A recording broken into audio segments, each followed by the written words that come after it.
Online फक्त 12 भक्त आहेत. सुट्ट्या चालू झाल्या कोरोनाच्या.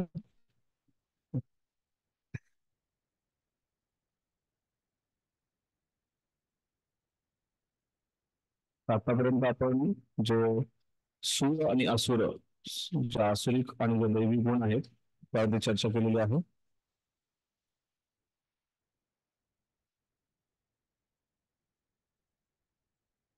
जे आसुरी व्यक्ती आहेत त्यांच्या कशा प्रकारचं कार्य असतं आणि त्याचा परिणाम काय होतो या सगळ्या गोष्टी आपण चर्चा करणार आहोत.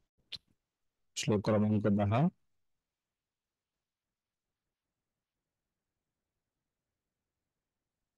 उत्तरानंदम सितम वापी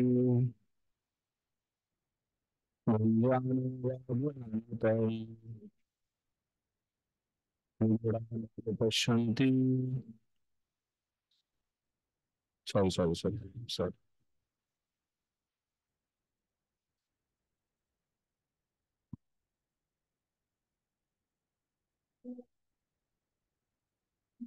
काममाश्रित्य दुष्टरो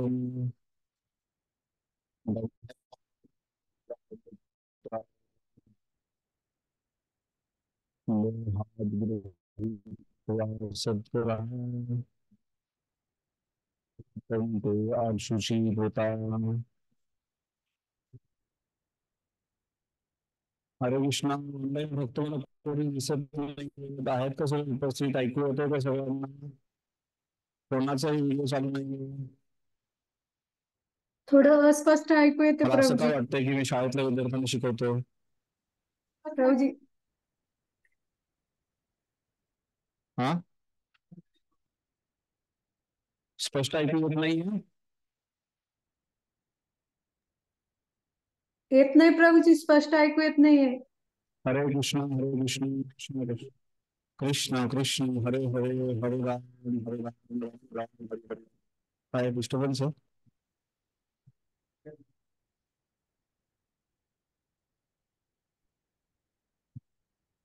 माधवचरण म्हणूनच विचार. वैष्णव कॉल कर मग तुम्ही.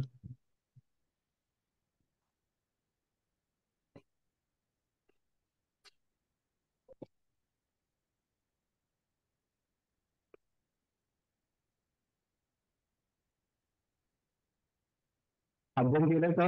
पहिल्या तीन तात्पर्य श्लोकांच्या तात्पर्यावरती आपली चर्चा झाली होती की पहिल्या 3 श्लोकाच्या तात्पर्यावरती आपल्याला अध्ययन करू याचे सगळे विशेष गुण जे आहेत ते. ठीक आहे. एक होमवर्क आता. ज्या ज्या 26 जे दैवी गुण आहेत, अशी गुणांची चर्चा तर करायचीच आहे, पण जे सगळे 26 दैवी गुण जे आहेत त्या दैवी गुणांच्या विशेष व्याख्या प्रबोधांनी दिलेल्या आहेत. डेफिनेशन. तर प्रत्येक जसं आपण अहिंसेची डेफिनेशन पाहिली, या अध्यायात काय डेफिनेशन आहे अहिंसेची? काय व्याख्या आहे अहिंसेची?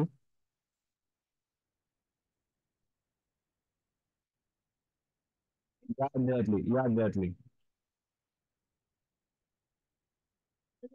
कोणत्याही उत्क्रांतीला आपण किंवा आपण त्याच्यामध्ये अडथळा निर्माण करू नये म्हणजे अहिंसा. आणि 13व्या अध्यायात काय होती अहिंसेची व्याख्या?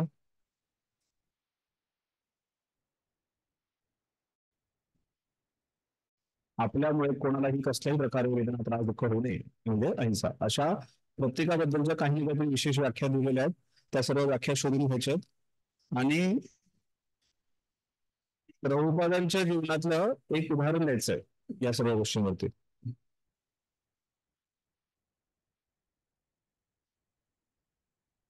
Seems system.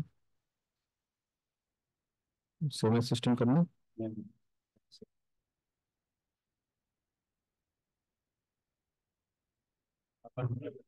ऑनलाईन फक्त ऐकू आलाय का? काय होमवर्क आहे? नाही पाहताची आवाज जात नाही व्यवस्थित. ओके.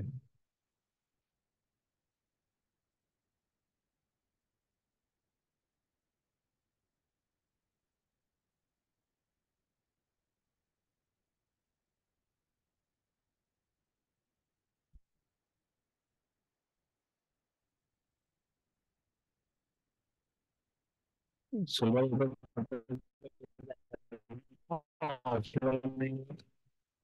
आपल्या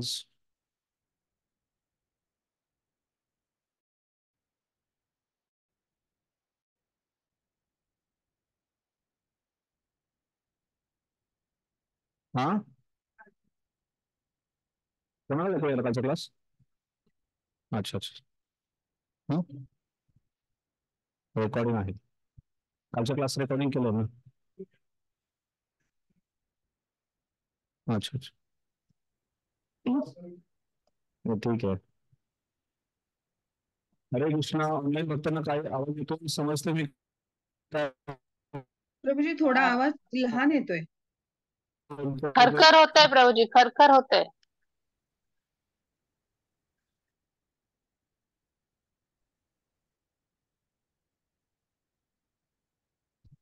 आता सध्या फक्त मी सांगतो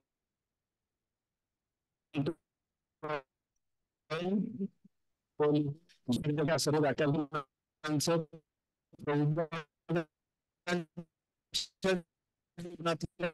एक एक हरे उदाहरण कृष्णा घ्यायचं. प्रभूजी आवाज मध्ये डिस्टर्बन्स आहे. एक एक उदाहरण आठवेल.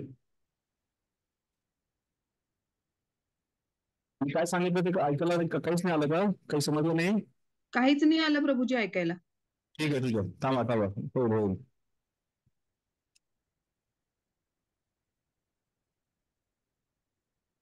हरे कृष्ण. आता समजतंय का? हा आता आवाज आला पण आवाज थोडा छोटा येतोय. अजून दुसऱ्या आवाजामध्ये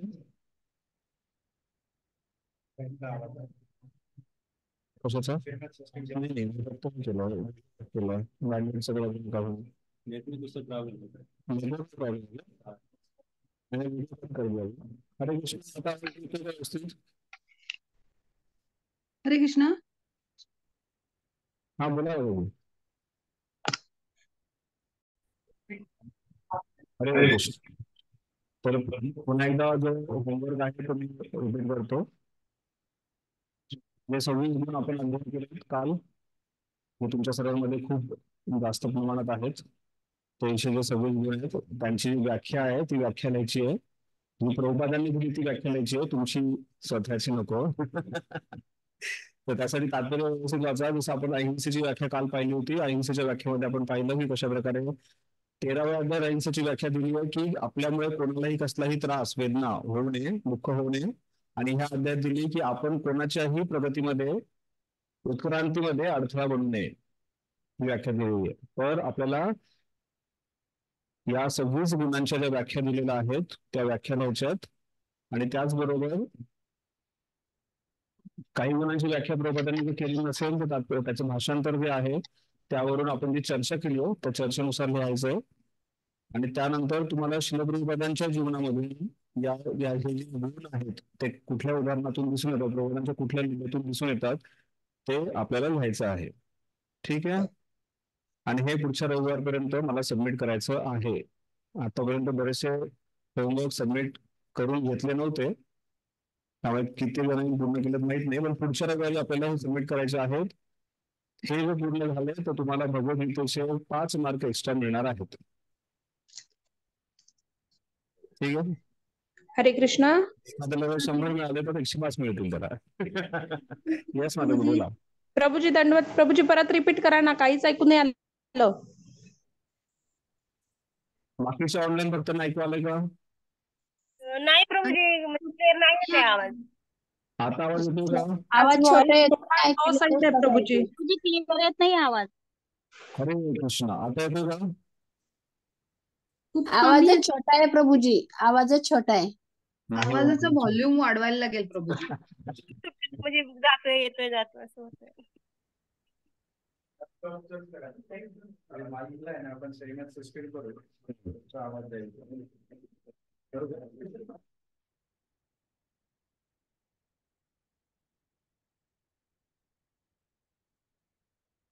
हरे कृष्णा. आता येतो आवाज व्यवस्थित सर्वांना? हो येऊ लागला. हरे कृष्णा. येतोय प्रभू. तर आपण आतापर्यंत अध्ययन केलेल्या ज्या 26 गुण जे आहेत त्या 26 गुणांची चर्चा करायची, आपले त्याचे अध्ययन करायचं व्यवस्थित. आणि तात्पर्यामध्ये दिलेले जे व्याख्या आहे प्रत्येक गुणाची, त्या गुणाची व्याख्या जी आहे ती लिहायची आहे. प्रत्येक गुण, त्याची व्याख्या आणि त्याच्या संबंधित प्रभुपादांची लीला, जिथे प्रभुपादांचा तो विशेष गुण दिसून आला तर त्याच्याबद्दल आपल्याला लिहायचं आहे. तर हा पूर्ण होमवर्क जो आहे हा पुढच्या रविवारपर्यंत आपल्याला सबमिट करायचा आहे. प्रभुपादांविषयी व्यतिरिक्तही तुम्हाला कुठले आणखीन आचार्य किंवा कोणते विशेष महाभागवत जे आहेत त्यांचंही उदाहरण लिहायचं असेल तर तेही तुम्ही लिहू शकाल. ठीक आहे, कोणाला काही अडचण आहे? हरे कृष्णा, दंडवत प्रणाम प्रभूजी. पुढच्या रविवारी कार्यक्रम आहे घरात, तर मग मी नंतर दिले तर चालेल का? त्या रविवारच्या तुम्ही आधी कधीही देऊ शकता, उद्याही देऊ शकता माझ्याशी. नाही, गावालाच ऑलरेडी. ठीक आहे, हो रिटर्न मध्ये द्यायचं आहे. रिटर्न करून मला फोटो स्कॅन करून, फोटो काढून किंवा स्कॅन करून पाठवा ते. ठीक आहे. आणि त्याचबरोबर जे आसुरिक गुण दिलेले आहेत ते तर तुमच्यामध्ये कोणामध्ये दिसणार नाहीयेत किंवा कोणत्या वक्तांमध्ये किंवा महाभारतामध्ये दिसणार नाहीयेत. पण आसुरिक गुण कोणते आहेत तेही आपल्याला शोधायचे, आयडेंटिफाय करायचे. किती आसुरिक गुणांबद्दल चर्चा करण्यात आलेली इथे? 5. कालचा क्लास व्यवस्थित ऐकलेला. किती आसुरिक गुणांबद्दल चर्चा करण्यात आलेली आहे?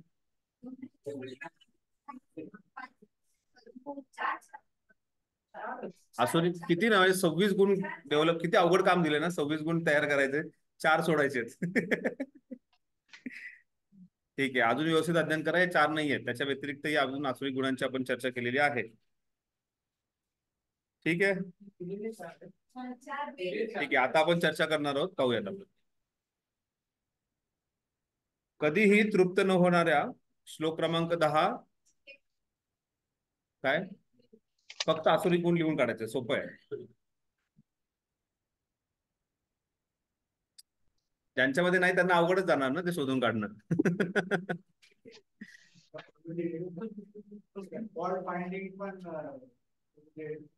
तो आसुरिक गुण आहे.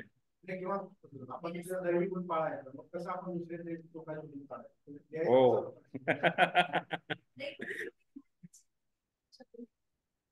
नाही नाही, इथे जे दिले ते आपण जशी आहे तशी वापरतो. भगवद्गीता जशी आहे तशी ती आता अध्ययन करतो आपण भगवद्गीता माझी आहे तशी नाही.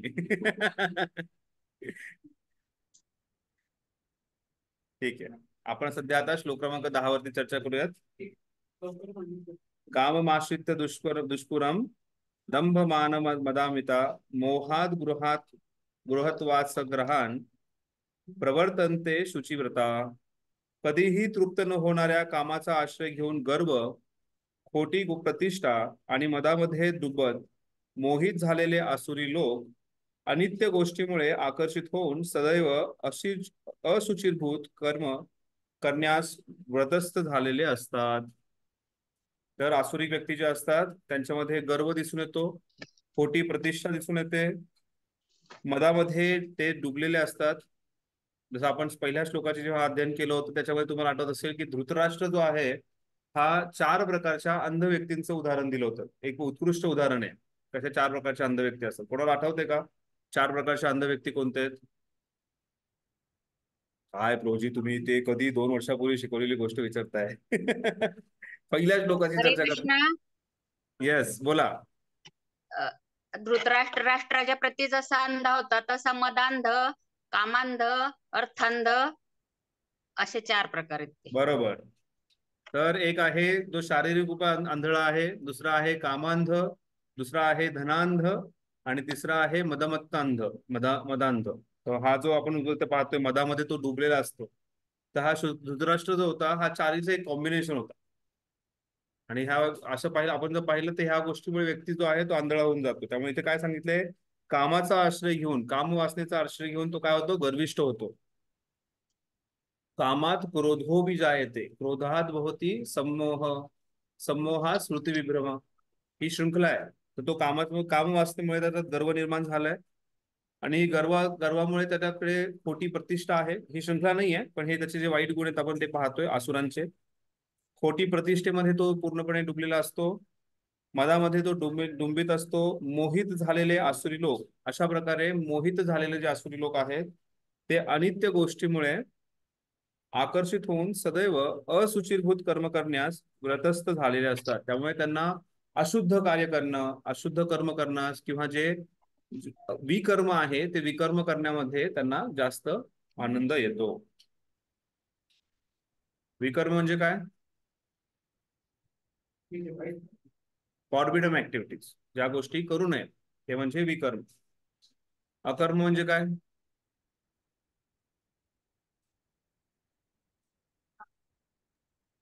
भगवंतासाठी केलेले चांगले कर्म. अकर्म म्हणजे कर्म न करणे.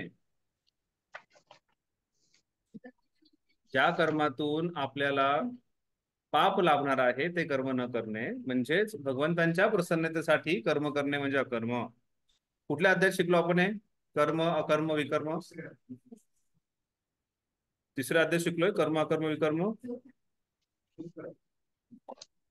नक्की? कर्मयोग मध्ये तिसरा अध्याय तो. तिसरा अध्याय कर्मयोग. ठीक आहे. तर आपण इथे पाहतोय की असुचिरभूत कर्म, असुचिर हा जो शब्द आहे हा महत्वाचा इथे. शुची म्हणजे शुद्धता, स्वच्छता. स्वतः व्यक्ती जो आहे हा स्वतःला शुद्ध करण्याचा प्रयत्न करतो. पण अशा आसुरी व्यक्ती जे आहेत ते स्वतःला शुद्ध करण्याचा प्रयत्न करत नाहीत. ते स्वतःला अशुद्ध करणाऱ्या सर्व गोष्टींमध्ये रस घेतात. मलम निर्मोचनम पुंसा जलम स्नानम दिने दिने सकृत गीतामृत स्थानम संसार मलनाशनम. गीतासार मध्ये याचं वर्णन येतं की कशा प्रकारे आपण आपल्या अंगावरचा मळ घालवण्यासाठी रोज जो आहे पाण्याने स्नान करतो. मलम निर्मोचनम पुंसा जलम स्थानम दिने दिने सकृत गीतामृत स्थानम. अशा प्रकारे गीतेच्या अमृताने स्नान केलं तर काय होणार आहे? संसार मलनाशनम. आणि त्यामुळे हे आसुरिक गुण घालवण्यासाठी आपल्याला सर्वात महत्वाची गोष्ट म्हणजे भगवद्गीतेचं व्यवस्थित अध्ययन करायचं.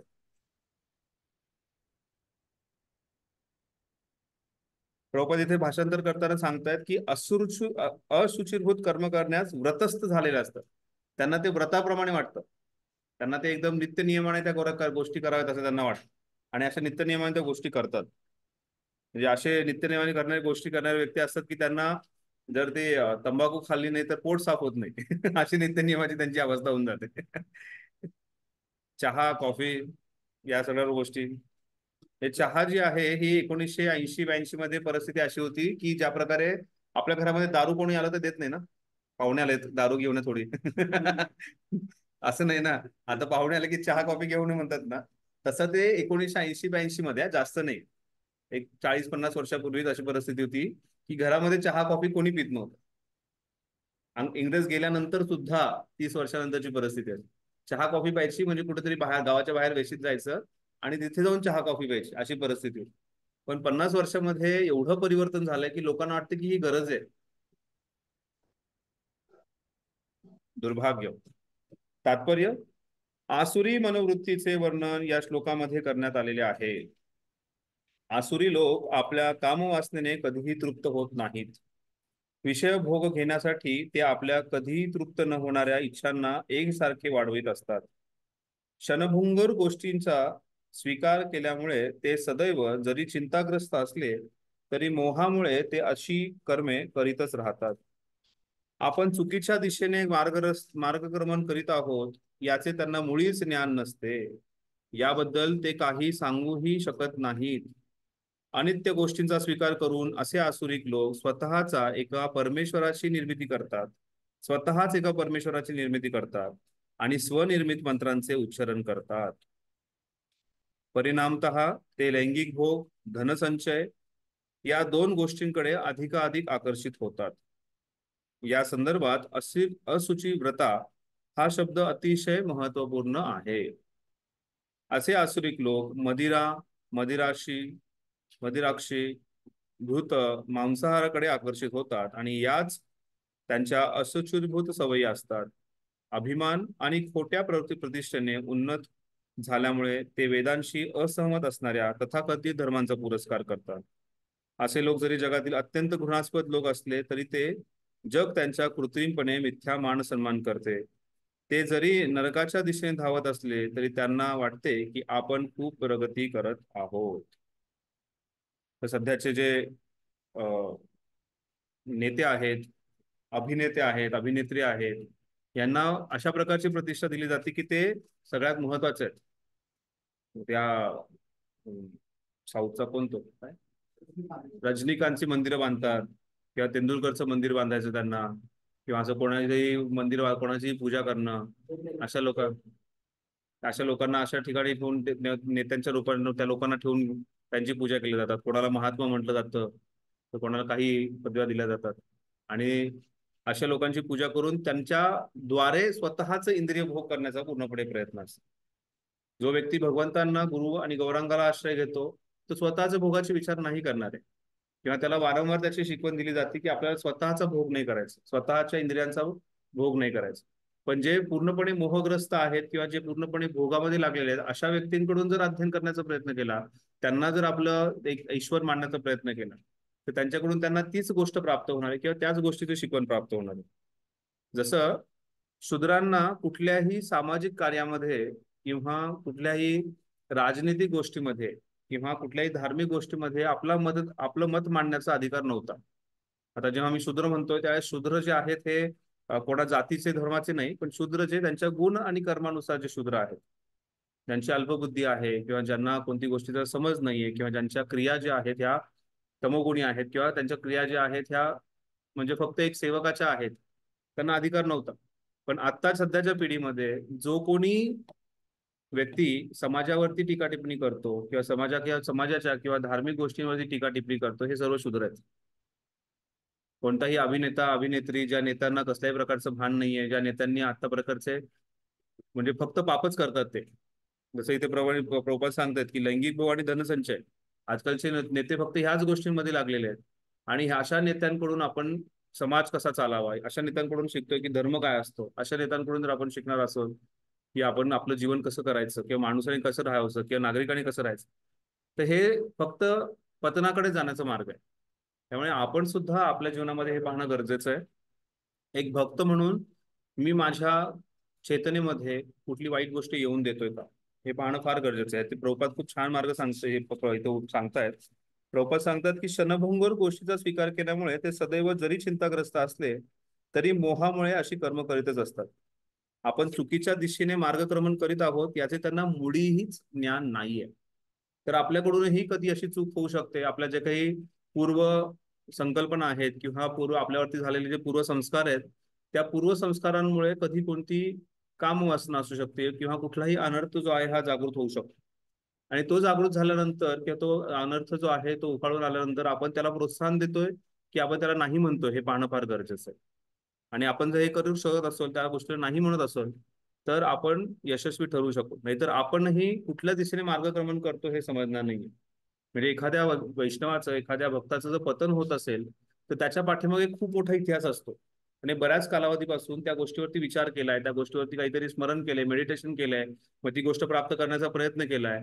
अजामिल एक चांगला ब्राह्मण पुत्र होता, पण त्याच्याकडूनही अशी चूक झाली का, कारण तो त्या प्रकारचं स्मरण मिळते, त्या गोष्टीचा विचार, त्या गोष्ट प्राप्त करण्याचा प्रयत्न हा सर्व करतो. तर एका भक्ताच्या जीवनामध्ये सुद्धा आपलं पतन न व्हावं यासाठी मुळापासून ती गोष्ट काढणं गरजेचं आहे.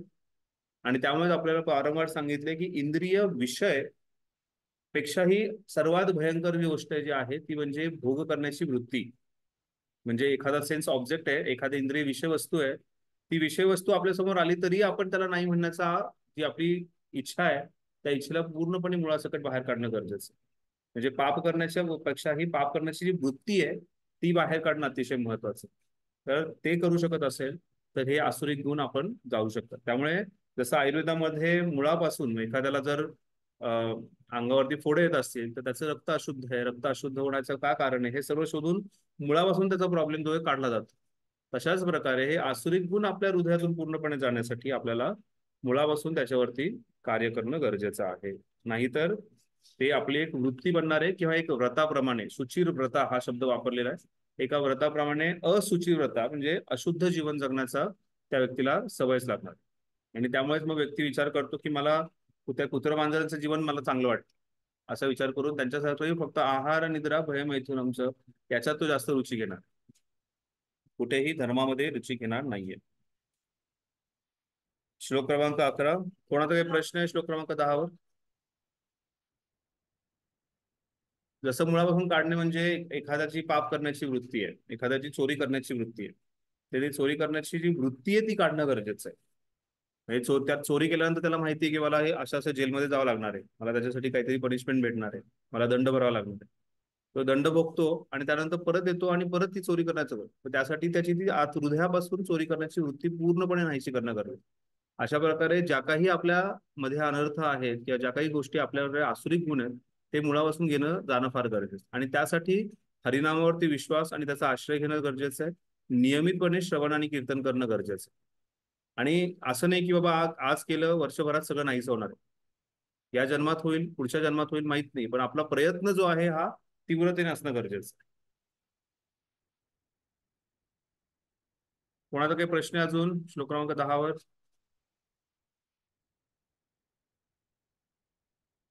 श्लोक क्रमांक 11. चिंताम परिमेयां च प्रलय अंताय उपाश्रिता कामोपभोग परमा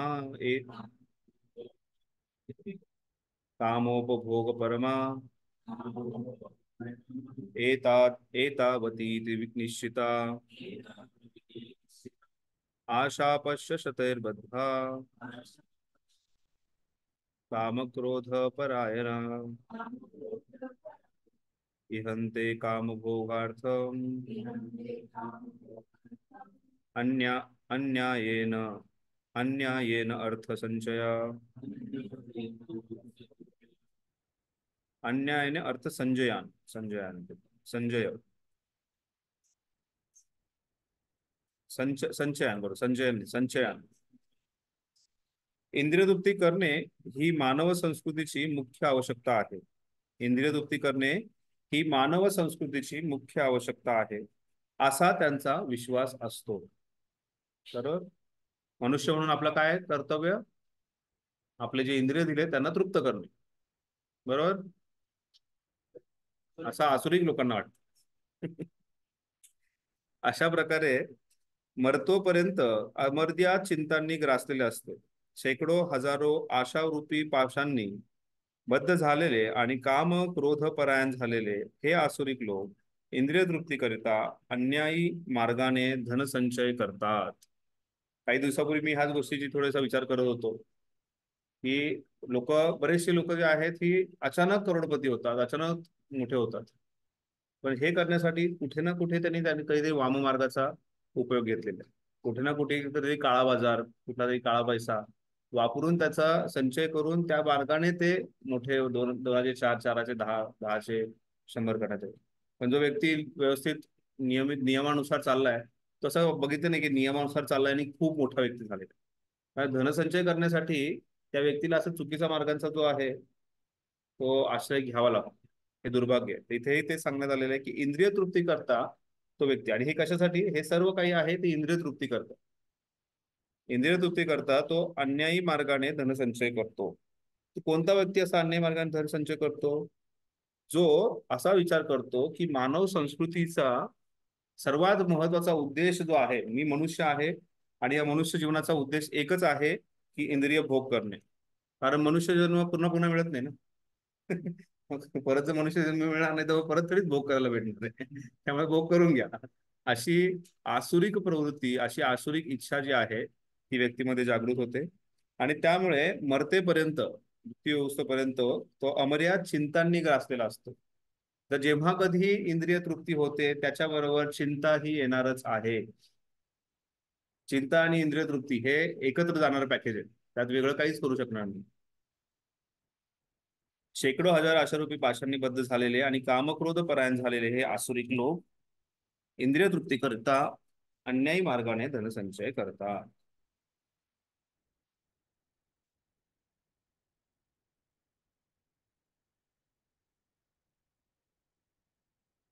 तात्पर्य: आसुरी लोकांना वाटते की इंद्रिय भोग प्राप्त करणे हे जीवनाचे अंतिम लक्ष्य आहे आणि मरणापर्यंत त्यांची हीच धारणा असते. त्यांचा पुनर्जन्मावरती विश्वास नसतो. तसेच मनुष्याला आपल्या कर्मानुसार निरनिराळ्या प्रकारचे देह प्राप्त होतात यावरही त्यांचा विश्वास नसतो. ज्यांना भोग करायचा आहे त्यामुळे तो विचारच नाही करणार ना, आणि विश्वासच नाही ठेवणार. त्याने जर विश्वास ठेवला तर तो भोग करणार नाही ना. आता कृष्ण भक्तांनी किती विचार केला की नाही करायचं मला, पण आता त्यांनी एवढं ज्ञान प्राप्त केलंय की त्याला कुठे ना कुठे ते करणारच आहे. भक्तांच्या मुलांचं मी तेच म्हणतो, ना घर का ना घाट का, तशी सिच्युएशन आहे त्यांची. त्यांना हे माहिती आहे की कृष्ण आहेत, कृष्णावरती मला विश्वास ठेवायचा, आणि कृष्णावरती विश्वास ठेवायचा म्हणल्यानंतर पालन तर करावंच लागणार आहे, आणि पालन नाही केलं तर मी अडचण त्यांना ही माहिती आहे. त्यामुळे ना भोग करू शकत ना त्याग करू शकत.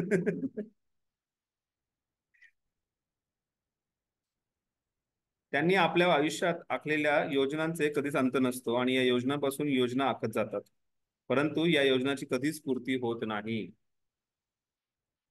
करतो ना आपण अशा भरपूर योजना, एकामागे एक योजना, मग ती योजना झाली की पुढची, ती पुढची झाली की तिसरी, आणि ह्या योजना ज्या आहेत अमर्यादित, त्याचा काहीच अंत नसतो. फक्त त्यासाठी प्रभुपादांसारखे मुक्त जीवात्मा पाहिजेत, ज्यांना अंतिम समय विचारलं कोण इच्छा, तुमची काही इच्छा आहे का, प्रभुपाद म्हणजे कोण इच्छा नाही, माझी काहीही इच्छा नाहीये. जेव्हा तमालकृष्ण महाराजांचं तुम्ही ते त्यांची टीकेची डायरी म्हणून आहे, शेवटच्या 6 महिन्यामध्ये प्रभुपादांच्या जीवनावरती लिहिलेले आहे, खूप छान आहे. प्रभुपादांच्या रोज काय प्रभुपाद करत होते फक्त एवढंच वर्णन केले. तर तिथे प्रभुपाद वारंवार म्हणतात की माझं फक्त 50% कार्य झाले, 50% कार्य राहिलंय. माझं 50% कार्य जे वर्णाश्रम धर्म जो आहे हा इस्कॉनमध्ये एस्टॅब्लिश करण्याचं एक महत्त्वाचं कार्य राहिले प्रभुपादचं. पण एवढं झाल्यानंतर भक्तांना असं वाटत होतं की प्रभुपादांना जेव्हा हा प्रश्न विचारला त्यांच्या गुरुबंधूंनी की तुमची काही इच्छा शिल्लक आहे का, तर प्रभुपाद म्हणतील हो माझे हे कार्य राहिलंय, ते कार्य राहिलंय. प्रभुपाद एकदम व्यवस्थित त्यांच्या चेतनेमध्ये होते, आणि त्यांनी सांगितलं माझी काहीच इच्छा राहिलेली नाहीये. तशी इच्छा, तसा विचार आपल्या जीवनात येणं गरजेचं, नाहीतर आपण जे आहेत योजना एकामागे एक करत राहतो आणि त्या योजनांमध्येच गुरफटले जातो. आणि त्यामुळेच एक माणूस असा स्वतःच्या कंपनीचा खूप विचार करत होता, आणि मृत्यू समयी त्याने त्याच कंपनी माझी प्रॉपर्टी त्याचं काय होईल म्हणून विचार केला, आणि त्याचा मृत्यू झाला. मुलं त्याची सांगत होती, बायको सांगत होती, अहो आम्ही काळजी घेऊ, तुम्ही चिंता करू नका, तुम्ही देह व्यवस्थित सोडा, रामाचं नाव घ्या, रामाचं चिंतन करा. आणि तो कंपनी कंपनी करत मृत्यू झाला, आणि पुढच्या जन्मामध्ये त्याच कंपनीमध्ये उंदीर म्हणून जन्माला. तर अशा योजनांचं हे फळ मिळतं.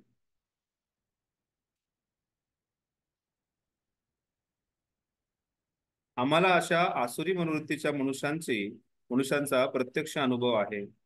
मरण समयी सुद्धा ते वैद्याला आपले आयुष्य 4 वर्षांनी वाढवण्याची विनंती करत होता, कारण त्याच्या योजना अजूनही पूर्ण झाल्या नव्हत्या. आणि ह्याच कारणामुळे व्यक्तीला मृत्यूचं भय असतं. मला जर मृत्यू आला तर माझ्या या योजना ज्या आहेत त्या पूर्ण होणार नाही, किंवा माझ्या इंद्रिय भोगामध्ये खूप मोठा अडथळा येणार आहे.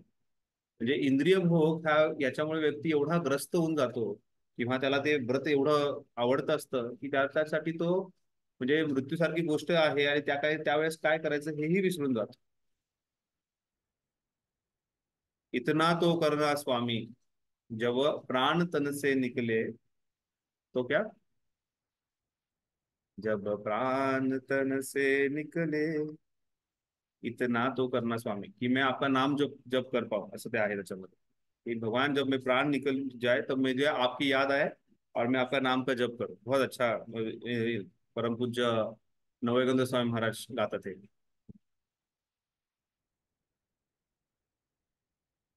मरण समयी सुद्धा तो वैद्याला 4 वर्ष वाढवण्याची विनंती करत होता, कारण त्याच्या योजना अजूनही पूर्ण झाल्या नव्हत्या. असे मूर्ख जाणत नाहीत की वैद्य आपले आयुष्य क्षणभरही वाढवू शकत नाहीत.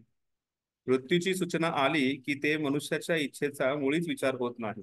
त्यामुळे असे बरेच राजनेते आहेत ज्यांना अजूनही पंतप्रधान बनायची इच्छा आहे, आणि त्यामुळे स्वतःचं रक्त बदलतायत आणि बऱ्याच वर्षापासून जिवंत राहण्याचा प्रयत्न करतायत. आणि त्यामुळे ते त्यांचे अजून आणि वेगवेगळ्या त्यांचे प्लॅन चालू आहेत, वेगवेगळ्या प्रकारे त्यांची योजना चालू आहेत, जेणेकरून ते प्रकृतीचे नियम मनुष्याला जितका भोग ठरवून दिलेला असेल त्यापेक्षा एक क्षणभरही अधिक जगू देत नाहीत. आसुरी मनुष्याला परमेश्वरावर किंवा अंतर्यामी परमात्मावर विश्वास नसतो, आणि म्हणून केवळ इंद्रिय तृप्तीकरिता तो सर्व प्रकारचे पापकर्म करतो. आता जेव्हा असं वाटतं, हे वाचल्यानंतर भक्तांना असं वाटतं की काय हे जीवन जगून उपयोग आहे, मला नाही जगायचं जीवन, मला मृत्यू आलेला बरा. मग काही वेळेस भक्त अशी प्रार्थना करतात की मला लवकर मृत्यू यावा.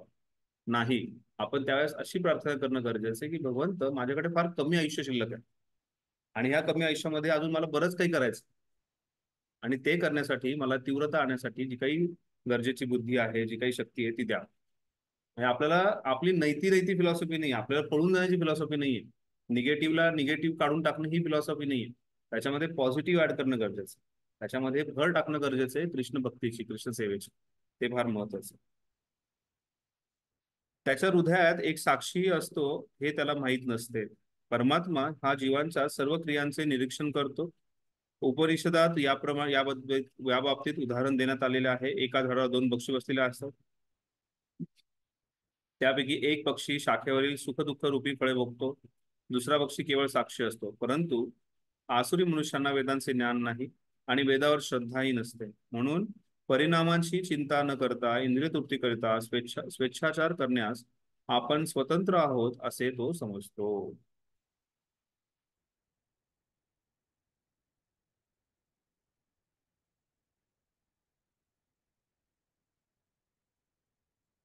प्रश्न?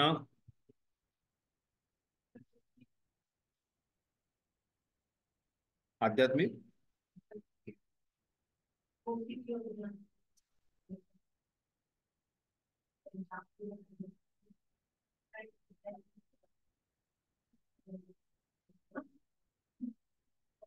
मला भौतिक इच्छा अपूर्ण राहिल्या तर त्यानुसार त्या पूर्ण करण्याचा व्यक्ती विचार करतो. पण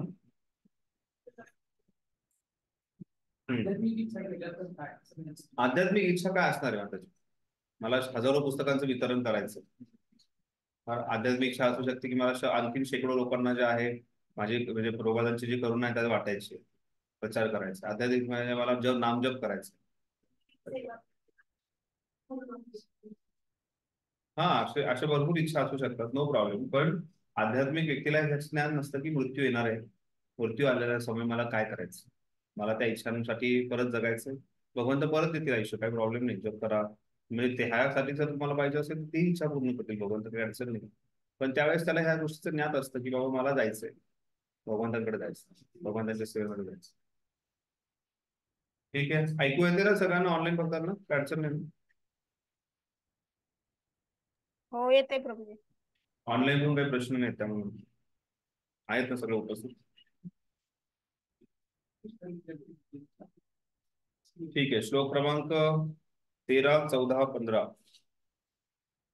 इदमद्य मया लब्धम इमं प्राप्से मनोरथम इदम मस्तिदमति मपि मे भविष्यति पुनर्धनम असो मया हतः श्रुत हर्निशे चापरानपि ईश्वरोऽहं भोगी सिद्धोऽहं बलवान सुखी आढो बीजवानस्मि होनोऽस्ति सुदृशो मया यक्षे दास्यमि मोदिश इत्यज्ञान विमोहिता. आसुरी मनुष्य विचार करतो की आज माझ्याकडे इतकी संपत्ती आहे आणि माझ्या योजनेनुसार मी अधिक संपत्ती प्राप्त करेन. मी इतके धन माझ्याकडे आहे आणि भविष्यात ते उत्तरोत्तर वाढेल. हा माझा शत्रू आहे आणि मी त्याला मारले आहे आणि माझे इतर शत्रूही मारले जातील. मी सर्वांचा ईश्वर आहे, मी भोक्ता आहे, मी परिपूर्ण बलवान आणि सुखी आहे. माझ्या आयुष्याबद्दल माझे वैभवशाली नातलग असलेला मीच धनाढ्य मनुष्य आहे. माझ्यासारखा बलवान आणि सुखी इतर कोणीही नाही. मी यज्ञ करेन, दान होई देईल आणि याप्रमाणे मी मौज मजा करेन. अशा प्रकारे आसुरी लोक अज्ञानाने मोहित झालेले असतात. तर अशा अज्ञानी लोक जे आहेत, जे मोहग्रस्त झालेले आहेत, अज्ञान ज्याच्यामध्ये आहे, ज्याच्यामध्ये ज्ञान नाहीये, तो नेहमी मोहग्रस्त असणार आहे. म्हणजे त्याच्याकडे ज्ञान नाहीये, म्हणजे सूर्य नाहीये, तो अंधकारात असणार आहे आणि अंधकारात त्याला कुठल्याही गोष्टीची, खऱ्या आणि खोट्या गोष्टीची पडताळणी तो करू शकणार नाहीये. तशा प्रकारे अज्ञानातून ज्ञानात येणं गरजेचं आहे आणि योग्य प्रकारचं ज्ञान जे आहे ते अर्जित करणं गरजेचं आहे. त्याचबरोबर इथे महत्वाची गोष्ट सांगितलेली आहे की हा जो व्यक्ती आसुरी प्रवृत्तीचा, हा मी ईश्वर आहे की त्याचा भाव जो आहे तो जास्तीत जास्त प्रबळ होत चाललाय की मी ईश्वर आहे. आणि त्यामुळे तो स्वतःला बलवान समजतोय, धनवान समजतोय, बलाढ्य समजतोय. तो इतर शत्रूंवरती पूर्णपणे मात करणारा एकदम बलशाली स्वतःला समजतोय किंवा अतिशय बुद्धिमान समजतोय. का? कारण ही जी चेतना आहे की मी कृष्ण आहे किंवा मी भगवंत आहे, ही जी चेतना आहे, त्या चेतनेमुळे तो व्यक्ती पूर्णपणे अज्ञानामुळे मोहग्रस्त झालेला आहे. ठीक आहे. श्लोक क्रमांक 16. अनेक चित्त विभ्रांता मोहजाल समावृता प्रसक्ता काम भोगेषु पतंती नरकेषु च. या प्रकारे अनेक चिंतांनी भ्रांत झालेले आणि मोहजालामध्ये बद्ध झालेले आसुरिक लोक इंद्रिय तृप्तीमध्ये अत्यधिक आसक्त होतात आणि नरकामध्ये पतित होतात. तर त्या व्यक्तीचं काय होणार आहे? असे जे आसुरिक व्यक्ती जे आहेत त्यांचं आपण कार्य पाहिलं की अशा वेगवेगळ्या प्रकारचे कार्य करतात. असे कार्य करणारे व्यक्ती जे आहेत त्यांचं पतन होणार आहे, त्यांचं नरकामध्ये ते पतित होणार आहे. आणि त्याआधी सर्वात महत्वाची गोष्ट, ते इंद्रिय तृप्तीमध्ये अत्यधिक आसक्त होणार आहे. इंद्रिय तृप्ती जी आहे त्याच्यासाठी सर्व काही असतात.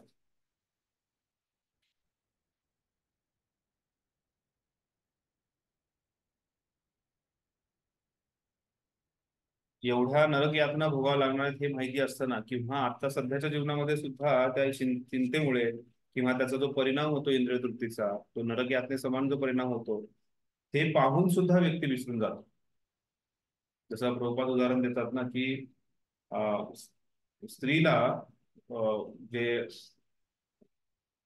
काय म्हणतात त्याला, डिलिव्हरी काय म्हणतात ना, प्रसूती वेळेस जे दुःख होतं म्हणजे वेदना होतात, त्या वेदना झाल्यानंतर सुद्धा स्त्री जी आहे ती पुन्हा तिची इच्छा होते आई होण्याची, ती वेदना जी आहे ती विसरून जातात. तशाच प्रकारे असा मूर्ख जीवात्मा आहे जो इंद्रिय तृप्तीमध्ये लागलेला असतो आणि तिथे त्याला अनेक वेदना होतात आणि त्या वेदना होताना सुद्धा तो जो आहे तो पुन्हा त्या वेदना भोगण्यासाठी त्याला वाटतं की आता नाही झालं, परत पुढच्या वेळेस जे आहे मी इंद्रिय तृप्ती आणखी व्यवस्थितपणे करेल ज्याच्यामुळे मला आनंद प्राप्त होईल.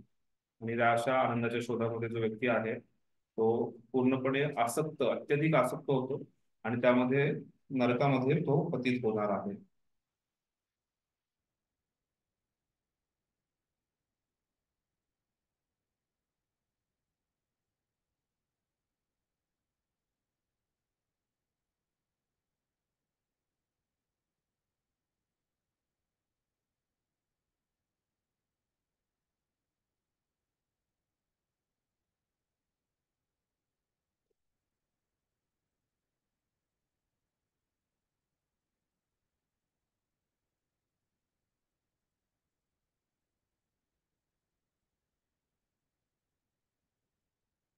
आसुरिक मनुष्यांचा धनसंचयाच्या इच्छेला काहीच अंत नसतो.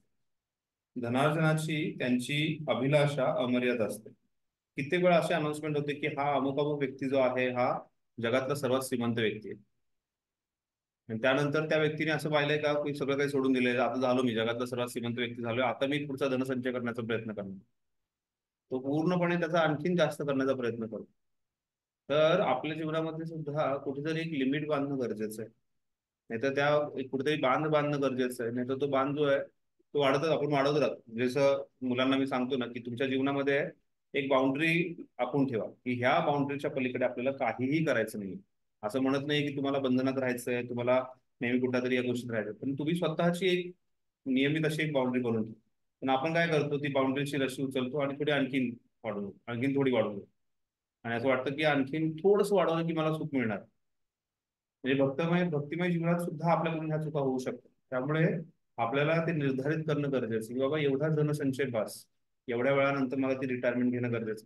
जसं मी काल सांगत होतो की तो जो मुलगा त्याला मी भेटलो होतो त्याने ठरवलंय की बाबा 23 पर्यंत लग्न झालं पाहिजे, 30 पर्यंत 2 मुलं झाली पाहिजे, त्यांचं एज्युकेशन, वयाच्या 50व्या वर्षापर्यंत रिटायरमेंट. आणि असे बऱ्याच भक्तांनी, तुम्ही सगळ्यांनी केलं असेल, असे बऱ्याच भक्तांनी अशा जीवनामध्ये प्लॅन केलाय की नाही बाबा आपल्याला असं वयाचे 60, 70, 80, 100 पर्यंत जगायचं. आणि तोपर्यंत म्हणजे खास करून हे राजनीतिक जे आहेत सगळे ते एक उत्कृष्ट उदाहरण आहे. वयाच्या 90, 100 मध्ये सुद्धा त्यांना कुठेतरी मंत्री, मुख्यमंत्री, प्रधानमंत्री काहीतरी बनण्याची इच्छा आणि त्यांना वाटतं मी कधीतरी कसं तरी प्राप्त करेल. तर ही अभिलाषा आपल्याकडे कधी नसावी. आणि ही अभिलाषा जी आहे व्यक्तीला, खास करून धनसंचयाची जी अभिलाषा आहे ती व्यक्तीला नेहमी गोरफटणार आहे. आणि त्यामुळे विशेष करून वैराग्याने तर ह्या गोष्टीपासून दूर राहणं गरजेचं. आणि त्यामुळे जो वैरागी असतो त्याने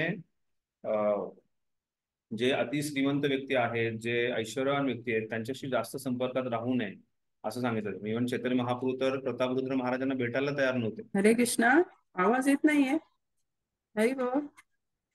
हरे कृष्णा. येतोय येतोय का? येतोय येतोय येतोय येतोय व्यवस्थित येतोय. ठीक आहे. माताजी आज तुम्ही ऑफलाईन नाहीये? हरे कृष्णा. मी का प्रभूजी एक सेवा आली होती. कुठे? भाजी बनवायची सेवा होती एक, तिथे भाजी बनवतीये, त्यामुळे साईडला ऐकता ऐकता करतेय. सॉरी प्रभूजी. आपल्या भक्तांना भगवंतांनी असे हजारो कान हजारो डोळे नाही प्रभूजी, लक्ष देऊन ऐकतेय. 10,000 जीवा दिले. नाही, अचानक आली सेवा म्हणून नाही नाही म्हटले, मग सेवा मिळते म्हटलं की हो. ठीक आहे ठीक आहे. ओके. हरे कृष्ण.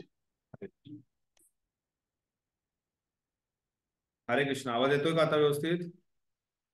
काय सांगत होतो मी? येतोय येतोय प्रभूजी. त्याच्यानंतर काहीतरी मत होतं. महाप्रभू प्रताप महाराजांना भेटायला तयार नव्हते असं म्हणाल तुम्ही? काय काय काय काय? चैतन्य महाप्रभू ते प्रताप महाराजांना चैतन्य महाप्रभू जे आहेत हे प्रतापरुद्र महाराजांना भेटायला तयार नव्हते. तशाच प्रकारे जे वैरागी आहेत त्यांनी अशा ऐश्वर्यवान व्यक्तींकडे जाणे किंवा त्यांच्या घरी संपर्कात येणं टाळलं पाहिजे. किंवा जरी तुम्हाला काही कारणासाठी सेवेसाठी डोनेशन कलेक्ट करण्यासाठी त्या व्यक्तींकडे जावं लागत असेल तर त्या व्यक्तींचा म्हणजे बऱ्याच वेळा हे पाहण्यात आलंय की कोणाकडून तरी दान मिळणार आहे म्हणून काहीतरी खोटा प्रचार, खोटा संकल्पना किंवा ह्याचा प्रचार प्रसार केला. जसं आपल्याकडे पहिल्यांदा इस्कॉनमध्ये हे प्रभुपादांनी फार सांगितलं होतं की लाईफ मेंबर बनवा.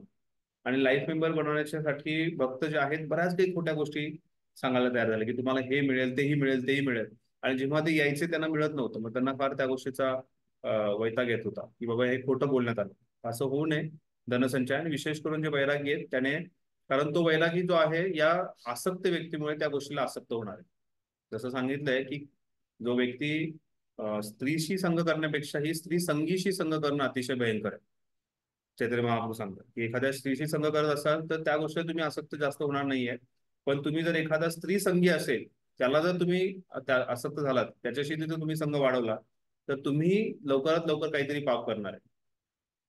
आणि त्यामुळे स्त्री संगीशी पासून दूर राहणं जरुरी आहे. तशाच प्रकारे जे धनसंचय करण्यामध्ये पूर्णपणे ग्रस्त आहेत अशा व्यक्तींचा जर संघ केला तर आपण जो आहोत तो तशाच प्रकारची चेतना वृत्ती आपली होणार आहे. त्यामुळे आपण कोणाबरोबर राहत आहोत, कशा प्रकारची आपली भक्त संघ आहे हेही पाहणं गरजेचं आहे. कधी भक्त संघामध्ये सुद्धा त्या गोष्टी जे या प्रकारचे भक्त सापडू शकतात की बाबा नाही नंतर करूयात, भक्ती जी आहे ती आपण नंतर 20 वर्षानंतर करूयात, आतापर्यंत आपल्याला घर सांभाळायचंय, धनसंचय करायचा आहे, हे करायचं ते करायचं असं सांगणारे बरेच व्यक्ती भक्त समुदायामध्ये सुद्धा भेटू शकतात. तर आपण कोणाचा संघ करतोय हेही पाहणं आपल्याला गरजेचं आहे.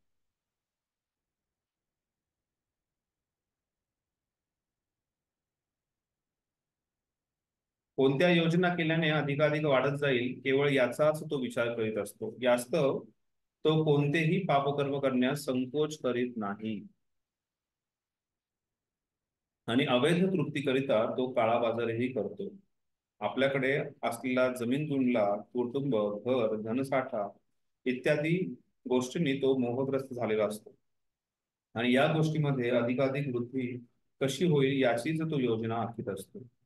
जे युपीएससीची एक्झाम देतात, एमपीएससीची जे एक्झाम देतात, त्यांची एक्झाम परीक्षा जेव्हा असते तर त्यांची जी इंटिग्रिटी, ऑनेस्टी, प्रामाणिकता जी आहे त्याची तपासण्याची त्यांची एक परीक्षा आहे. त्याच्यामध्ये इंटरव्ह्यूमध्ये काही प्रश्न विचारले जातात, त्याच्यातून त्या व्यक्तीची प्रामाणिकता काय ती तपासली जाते. आणि तो व्यक्ती जेव्हा खुर्चीवरती बसतो त्याच्या खुर्चीचा एक गुण आहे की तो व्यक्ती काही कालावधीतच पूर्णपणे भ्रष्टाचार करायला सुरुवात करतो. आणि हे भ्रष्टाचार असण्याचं कारण आजूबाजूची परिस्थिती तर आहेच, पण स्वतःचा भ्रष्ट विचार आणि भ्रष्ट आचरण. त्यामुळे तो व्यक्ती जाणारे असे बरेच जण जाऊन विचार करतात. म्हणजे माझा एक खूप चांगला मित्र बालपणीचा, त्याने युपीएससी साठी भरपूर प्रयत्न केला होता. एमपीएससी मध्ये तो लगेच क्रॅक झाला आणि तो नागपूरला ऍग्रिकल्चरचा मोठा ऑफिसर, क्लास 2 ऑफिसर झाला. आणि तिथे त्याची अजिबात इच्छा नव्हती, पण त्याला आजूबाजूची परिस्थितीने त्याला खूप फोर्स केला की तू हे करायलाच पाहिजे. शेवटी 1.5 वर्षानंतर त्याने नोकरी सोडली. नंतर तो एक इन्स्टिट्यूट चालवतो ज्याच्यामध्ये मुलांना ह्या सगळ्या गोष्टींचं ट्रेनिंग देतो. आणि तो फक्त मुलांना तो विशेष करून सांगतो की तुम्हाला तर हे अर्धीच्या अडचणीत जाणार आहे, कारण तुमच्यामध्ये काहीतरी प्रिन्सिपल्स आहेत तुम्ही जीवनामध्ये करण्यासाठी. त्यामुळे तुम्ही करूच नका म्हणतो, तुम्हाला पुढे जाऊन खूप त्रास होतो. तर अशा धनसंचय करणाऱ्या आणि फसवणूक करणाऱ्या लोकांबरोबर राहिलं तर व्यक्ती जो आहे हा तशाच प्रकारची चेतना होणार आहे आणि तशाच प्रकारचा तो व्यक्ती होणार. आणि त्यामुळे भ्रष्टाचार जो आहे हा भारतामध्ये असा मुळामुळात कान्याकोपऱ्यात गेलेला आहे. म्हणजे आपला स्वतःचा जरी विचार केला, जर पोलिसांनी आपल्याला पकडलं तर आपण काय करतो? रीतसर पावती काढा असं म्हणतो का आपण? आपण फक्त हिरवी नोट, पिवळी नोट, पांढरी नोटची काय ती पुढे करतो आणि आपण त्या भ्रष्टाचाराला पुढे हे करतो. मग त्याच्या आधी सगळ्यात महत्वाची गोष्ट नियमांचं उल्लंघन करायचं नाही.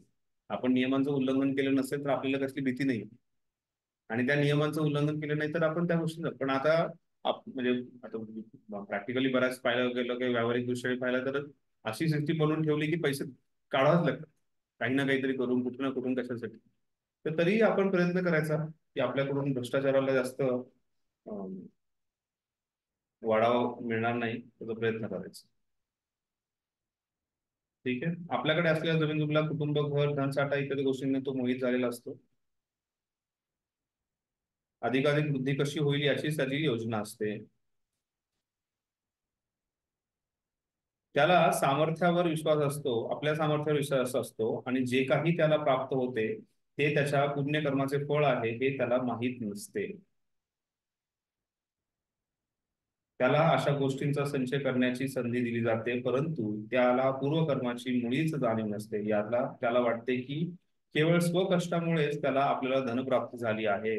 त्यामुळे कधीही कोणाच्या डोक्यामध्ये हा विचार आला की का बरं पाश्चात्य देशातली लोक एवढे पाप करतायत तरीही त्यांच्याकडे एवढा सुख, समृद्धी, आनंद, धनसंचय कसा, आणि भारतातले लोक एवढे धार्मिक आहेत तरी त्यांच्यामध्ये एवढं दुःख का?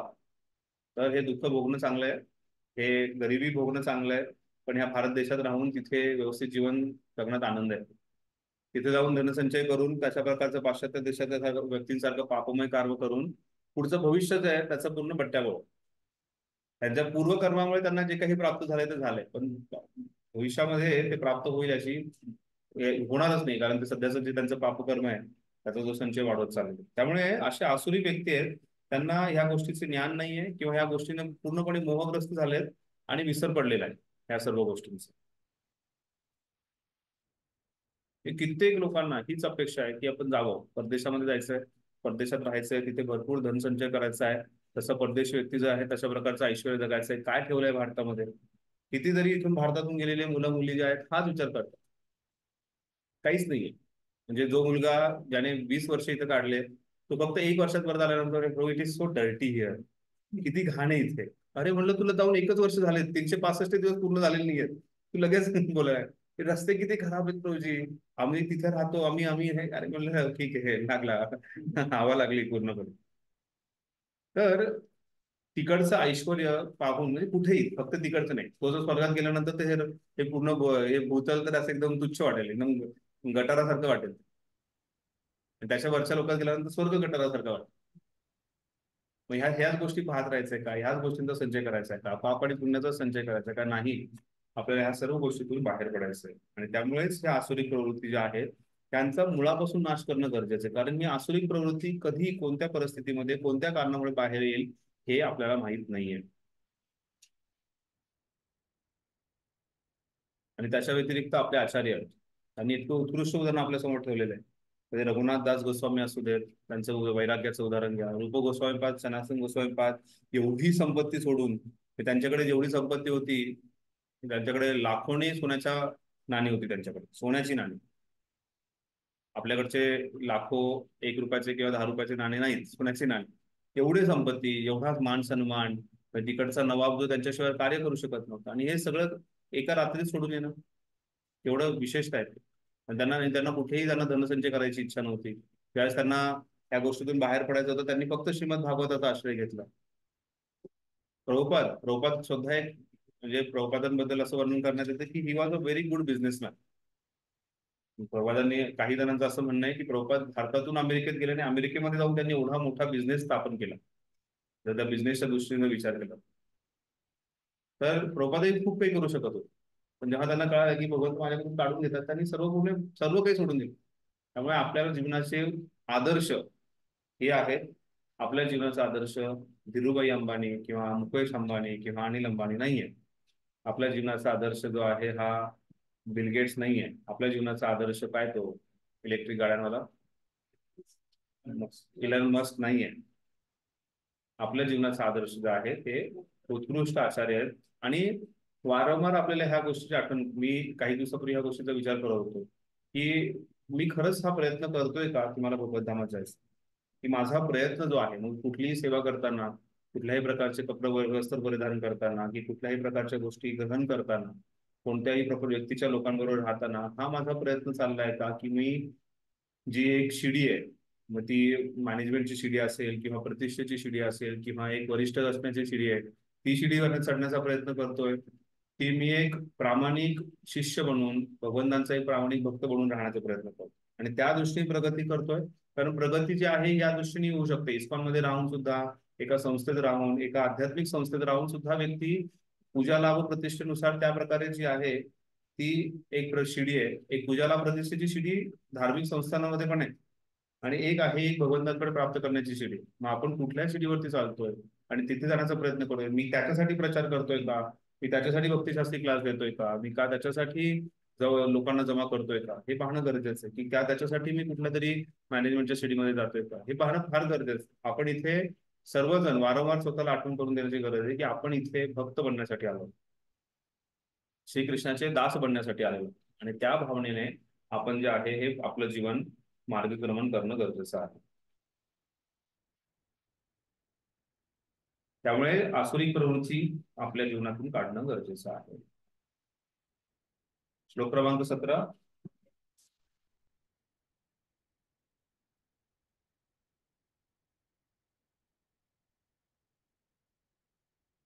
एक दंभिक गर्विष्ठ असा जो आहे आसुरिक व्यक्ती, त्याचं जो आहे नरकामध्ये पतन होतं, आपण पाहिलं.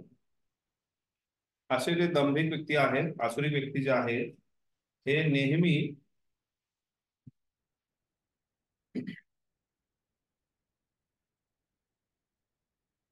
हिपोक्रिटिकल म्हणजे मराठीमध्ये हिपोक्रिटिकलला मराठीत काय म्हणतो?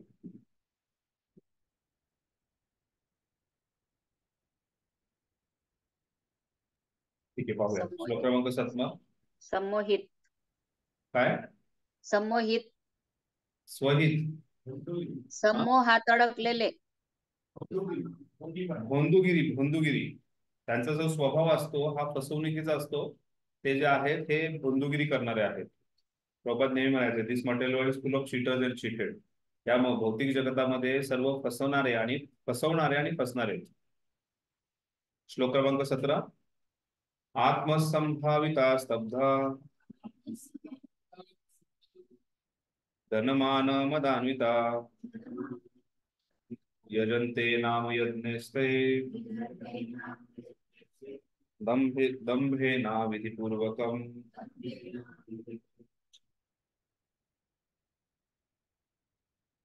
आपल्याला श्रेष्ठ मानणारे आणि सदैव उद्धट असणारे, धन आणि खोट्या प्रतिष्ठेने मदांध झालेले आसुरिक लोक कधी कधी शास्त्राच्या विधिविधानांचे पालन न करता अहंभावामुळे केवळ नाममात्र यज्ञ करतात. तर फक्त नाममात्र यज्ञ करतात, यज्ञ करायचे म्हणून करतात, त्यात त्यांना काही अर्थ नाहीये. म्हणजे असे सध्या इलेक्शन जोरावरती आहे आणि त्यामुळे असे बरेच अधर्मी जे आहेत ते धर्माचं प्रदर्शन करतात. फक्त नाममात्र की असं धर्माचं प्रदर्शन केल्यानंतर जे आहेत मला अमुक ठिकाणी हे मिळेल. तर अशा अहंभावामुळे केवळ नाममात्र यज्ञ करतात. असे बरेचसे लोक आहेत ज्यांना वाटतं की बाबा हा अमुक यज्ञ केला तर मला काहीतरी पूजा लाभ प्रतिष्ठा प्राप्त होणार आहे, काहीतरी मला जे प्राप्त करायचे धन आहे ते धन प्राप्त होणार आहे, सौंदर्य प्राप्त होणार आहे, चांगला ऐश्वर्य, चांगलं शरीर प्राप्त होणार आहे आणि म्हणून ते कार्य करतात. किंवा एक दिखावा म्हणून असे कित्येक लोक असतात ज्यांच्याकडे हे हमारे गुरुजी आहे, म्हणजे गुरुजींना घरी घेऊन येणं, त्यांचा सन्मान करणं, त्यांचे पाय धुणं, हे सगळं करतात. पण गुरुजींनी सांगितलेलं एकाही वचनाचं पालन करत नाही. ते गुरुजी फक्त नाममात्र गुरुजी आहेत. असे खूप मोठी घराणे ज्यांचे मोठे गुरुजी आहेत, पण त्या गुरुजींचं कुठेच ते पालन करत नाही. त्याला काहीच अर्थ नाही. आपल्याला श्रेष्ठ मानणारे, सदैव उद्धट असणारे, धन आणि खोट्या प्रतिष्ठेने मदांध झालेले आसुरिक लोक कधीही शास्त्रांच्या विधिविधानांचे पालन न करता अहम भावामुळे केवळ नाममात्र यत्न करतात. शास्त्रांचं विधिविधानाचं पालन केलं ना की ह्या सर्व गोष्टी विरुद्ध होणार आहेत. ह्या सर्व गोष्टीतून तो व्यक्ती मुक्त होणार आहे. तर अशा प्रकारचं त्याचं जे आहे एक थोतांड आहे, एक एक भोंदूगिरी जो आहे, एक फसवणुकीचा स्वभाव असतो हा राक्षसी वृत्तीचा. श्लोक क्रमांक 18. अहंकारं बलं दर्पं कामं क्रोधं च संश्रिताः मामात्मपरदेवेषु पदिष्यन्त अभ्यसूयकः. मिथ्या अहंकार, बल, गर्व, काम, क्रोध यामुळे मोहित झालेले आसुरिक लोक आपल्या देहामध्ये आणि इतरांच्या देहांमध्ये स्थित असणाऱ्या भगवंतांचा द्वेष करतात आणि खऱ्या धर्माची निंदा करतात. भगवंतांची प्रतीची ईर्षा आणि द्वेष जे आहे हे सगळ्यात मूळ कारण आहे. अशी भगवंतांची द्वेष आणि ईर्षा केल्यामुळे ते जे प्रमुख जो धर्म आहे, जीवेल स्वरूप कृष्ण नित्यदास स्वभाव आहे, प्रत्येक जीवाने आपला धर्म आहे भगवंतांशी संबंध जोडण्याचा, या सर्व गोष्टींची ते निंदा करतात. आणि त्यांच्यामध्ये मिथ्या अहंकार, बल, गर्व, काम आणि क्रोध हे अतिशय प्रबळ झाल्यामुळे अतिशय मोहित झालेले असे आसुरिक लोक जे आहेत ते आपल्या देहामध्ये इतरांच्या देहात स्थित असणाऱ्या भगवंतांचा द्वेष करतात. आसुरी मनुष्य भगवंतांच्या श्रेष्ठतेला विरोध करतो आणि त्यांच्या शास्त्रावर विश्वास नसतो.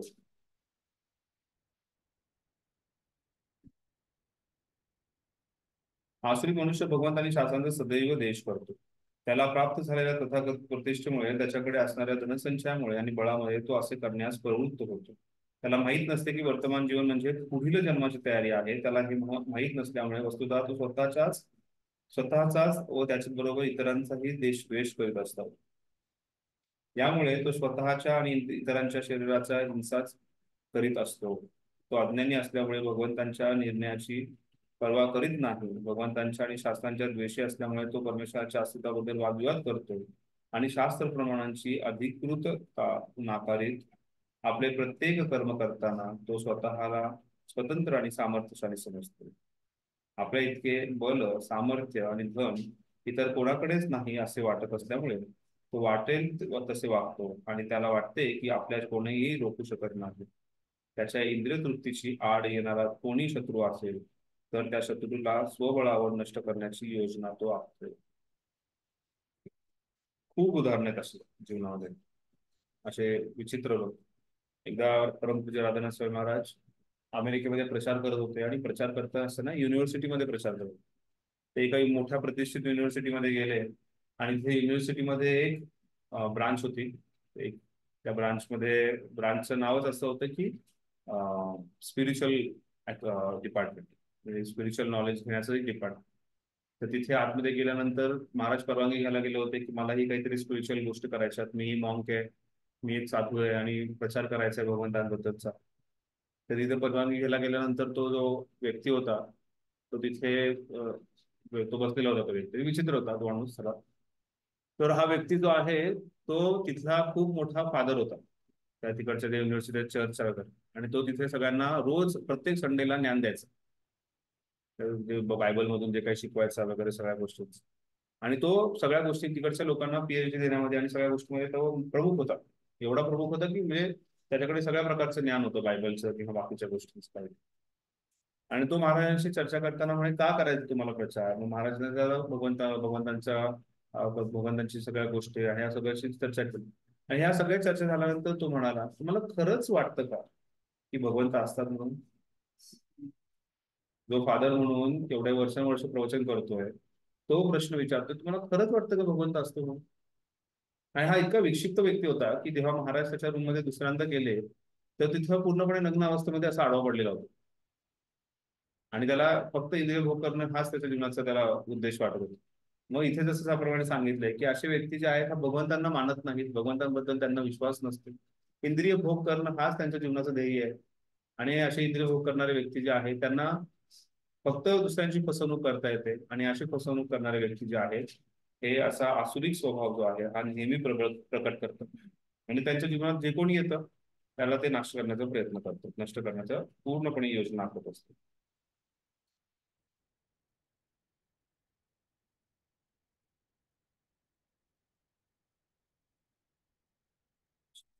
श्लोक क्रमांक 19. काही प्रश्न आहे आतापर्यंत चर्चेवरती? तानहं द्विषतः पुराण पुराण नहीं रे पुराण संसारेषु नराधमान् क्षिप्यामजस्र मनुष्य क्षिप्रामि अजस्रम अशुमान् आसुरेषु एव योनिषु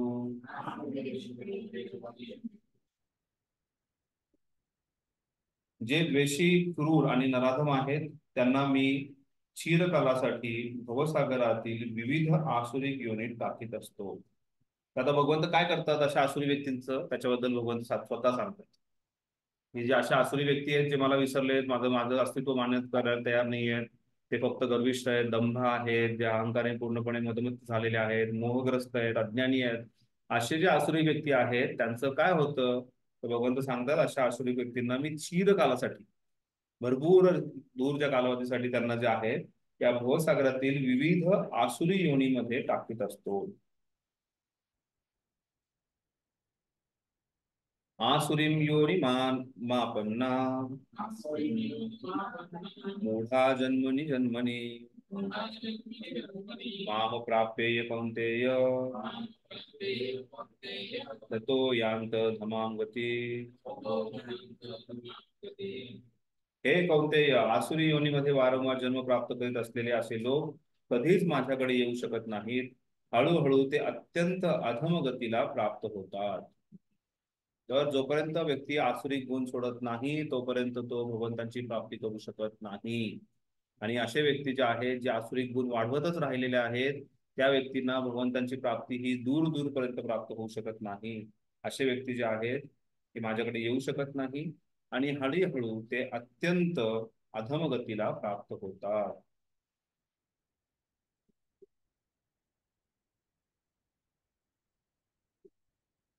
काही प्रश्न आहे कोणाचा? श्लोक क्रमांक 19-20 वर.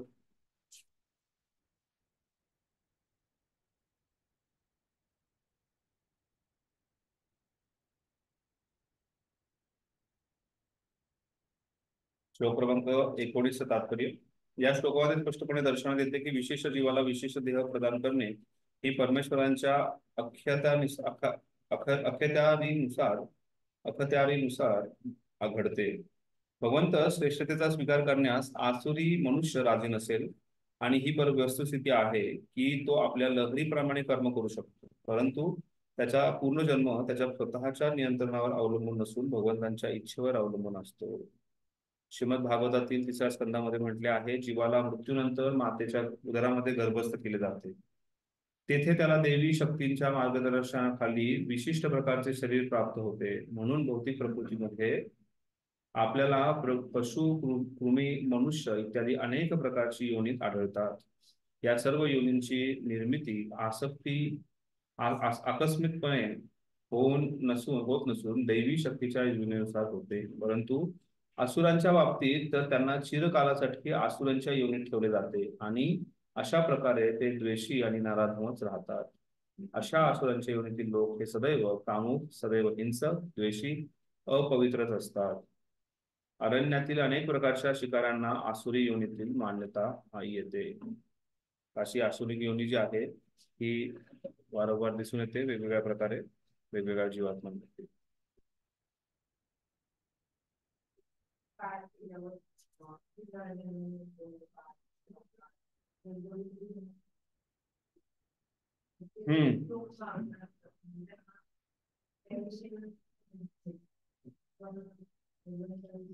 बरोबर. फक्त त्यांना एकदा हा प्रश्न विचारा की हे सगळं जाणल्यानंतर तुम्ही करणार काय, पुढे करणार काय? जर तुम्हाला कळालं की हे असं कर्म केल्यानंतर मनुष्य बनतो, असं केल्यानंतर गाढव बनतो, असं बनल्यानंतर गाई बनतो, तुम्ही करणार काय? ते तुम्ही बदल करणार आहे तुमच्या जीवनामध्ये की नाही हे विचार न करा.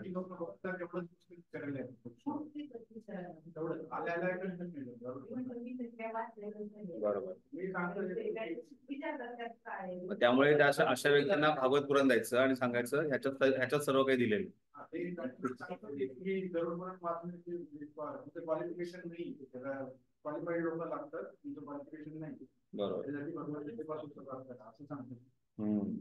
गरुड पुराणापर्यंत पोहोचण्याच्या आधी भगवद्गीतेपासून सुरुवात करा, हे महत्वाचं.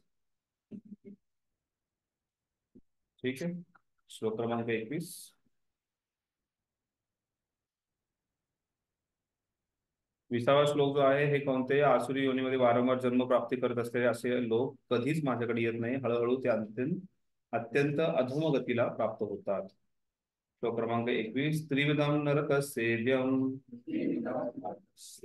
द्वारं नाशनम् आत्मनं काम क्रोधस्तथा लोभ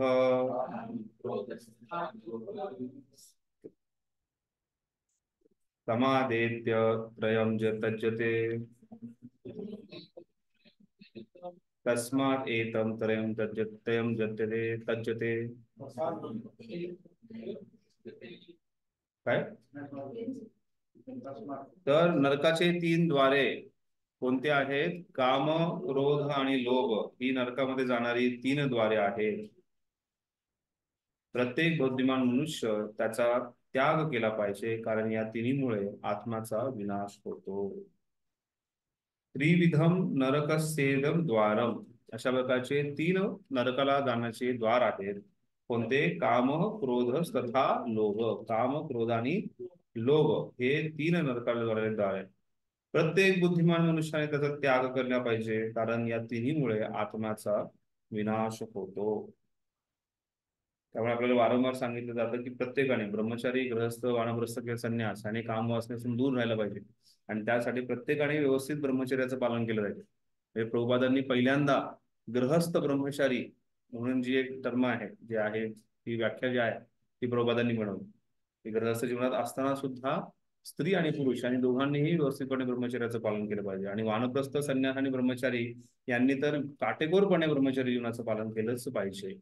ज्याच्याद्वारे त्याची जी काम वासना आहे ती वासना दूर होईल. क्रोध आणि लोभ याही अतिशय महत्वाच्या गोष्टी आहेत. म्हणजे बऱ्याच वेळा व्यक्ती जो आहे हा फक्त कामवासना, काम जो हा अनर्थ आहे त्याच्यावरती फोकस करतो, पण त्याच्याच बरोबर आपल्यामध्ये लोभही खूप आहे, हेही पाहणं गरजेचं आहे. आपण लोभी आहोत तर त्यातून बाहेर निघण्याचा प्रयत्न करायचा आहे. आणि क्रोध तर प्रत्येक वेळेस दिसून येतो. क्रोध व्यक्त केल्यानंतर आपण विसरूनही जातो, पण तो विसरून जाऊन योग्य नाहीये. त्यातून बाहेर निघणं हे अतिशय गरजेचं आहे. का गरजेचं आहे? कारण हे 3 नरकाला जाणारी द्वार आहेत. म्हणजे असं एखादा दरवाजा आहे त्याच्यावरती लिहिलंय नरक, आपण जाणार नाही तिकडे, पण त्याच्यासाठी तिकडे जाणारे ज्या मार्ग आहेत, त्यात ज्या काही ज्या प्रेरक गोष्टी नाही आहेत त्या जतन करून ठेवलेल्या आहेत. त्या आवडत्या गोष्टी आहेत, जमवून ठेवलेल्या आहेत, सोडायचं नाही आहेत. तर त्या सोडल्यानंतर आपण नरकाच्या द्वाराकडे जाणार नाही. आसुरी जीवनाचा आरंभ कसा होतो हे या ठिकाणी वर्णलेले आहे. मनुष्य कामवासना तृप्त करण्याचा प्रयत्न करतो आणि जेव्हा कामाची तृप्ती होत नाही तेव्हा क्रोध आणि लोभ उत्पन्न होतो. काल परवा झालं ना कर्नाटकमध्ये, एक मुलगी, तिला प्रपोज केला कोणीतरी मुलाने, मुसलमान मुलाने. ती नाही म्हणाली तर तिला तिथे मारून टाकलं. मंत्र्याची मुलगी होती, तिला त्याने 7 ठिकाणी चाकू मारला. त्याच्या आधी असं उदाहरण काहीतरी मागच्या वर्षी पण असं काहीतरी झालं होतं. ऍसिड वगैरे तर फेकतातच, पण मागच्या वर्षी पण असंच कोणीतरी एक मुलाने नाही म्हणली ती मुलगी म्हणून तिला दगडाने ठेचून मारलं वगैरे काहीतरी. त्याचा एक व्हिडिओ रिलीज झाला होता मागच्या वर्षी. तर कामवासना पूर्ण झाली नाही तर त्याचं क्रोधात परिवर्तन होतं आणि लोभ उत्पन्न होतो. ज्या बुद्धिमान मनुष्याला आसुरी योनी प्राप्त करायची नाही त्याने या शत्रूचा त्याग करण्याचा प्रयत्न केला पाहिजे, कारण हे शत्रू आत्म्याचे इतक्या थरापर्यंत नाश करू शकतात की त्याला पुन्हा भवबंधनातून मुक्त होण्याचा संभवच नसतो. अशा ठिकाणी घेऊन जाणारे हे 3 गोष्टी की त्याला पुन्हा या भवबंधनातून मुक्त होण्याचा मार्ग सापडणार नाही, दूर दूर पर्यंत अंधकारात नेऊन टाकणार.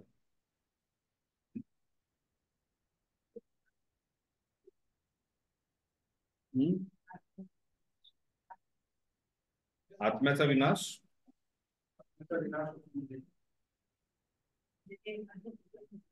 त्याचं एवढं पद्धत नव्हतं की तो पुन्हा जागृत होऊन पुन्हा त्या अशा स्थितीला प्राप्त होईल याची काही गॅरंटी नाही.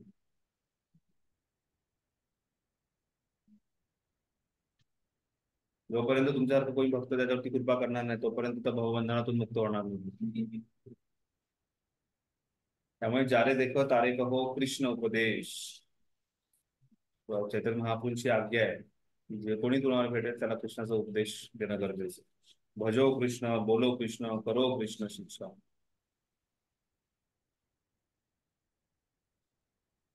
श्लोक क्रमांक 22. हरे कृष्णा प्रभूजी. यस. एक प्रश्न ह्याच्यात असा आहे की या ठिकाणी जो काही क्रोध बद्दल जे सांगितलेलं आहे तो फक्त कामवासनेमध्ये निर्माणारा क्रोध की दैनंदिन जीवनात होणारा पण क्रोध आपल्या? दोन्ही बद्दल चर्चा केली आहे माताजी. इथे विशेष करून व्यक्तीची जेव्हा कामवासना, कामवासना म्हणजे फक्त लैंगिक सुख नाहीये. कामवासना जी आहे ती म्हणजे काहीतरी प्राप्त करण्याची इच्छा. ती प्राप्त करण्याची इच्छा जर पूर्ण नाही झाली तर व्यक्तीला क्रोध येतो. क्रोध येण्याचे बरेचसे वेगवेगळे कारण आहेत, त्यातून विशेष करून कामवासना जेव्हा त्या व्यक्ती संतुष्ट होत नाही तेव्हा तो व्यक्ती जो आहे त्याचं परिवर्तन क्रोधामध्ये होतं. पण त्याच्या व्यतिरिक्तही क्रोधाबद्दल चर्चा जी आहे ती करण्यात आलेली आहे की काम, क्रोध आणि लोभ या तिन्ही गोष्टी ज्या आहेत या तिन्ही गोष्टी नरकांचे द्वार आहे.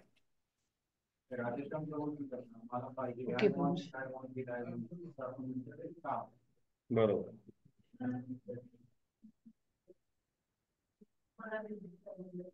हा, एखादी गोष्ट प्राप्त झाली नाही, एखादी गोष्ट मनाविरुद्ध झाली तर आपल्याला क्रोध येतो.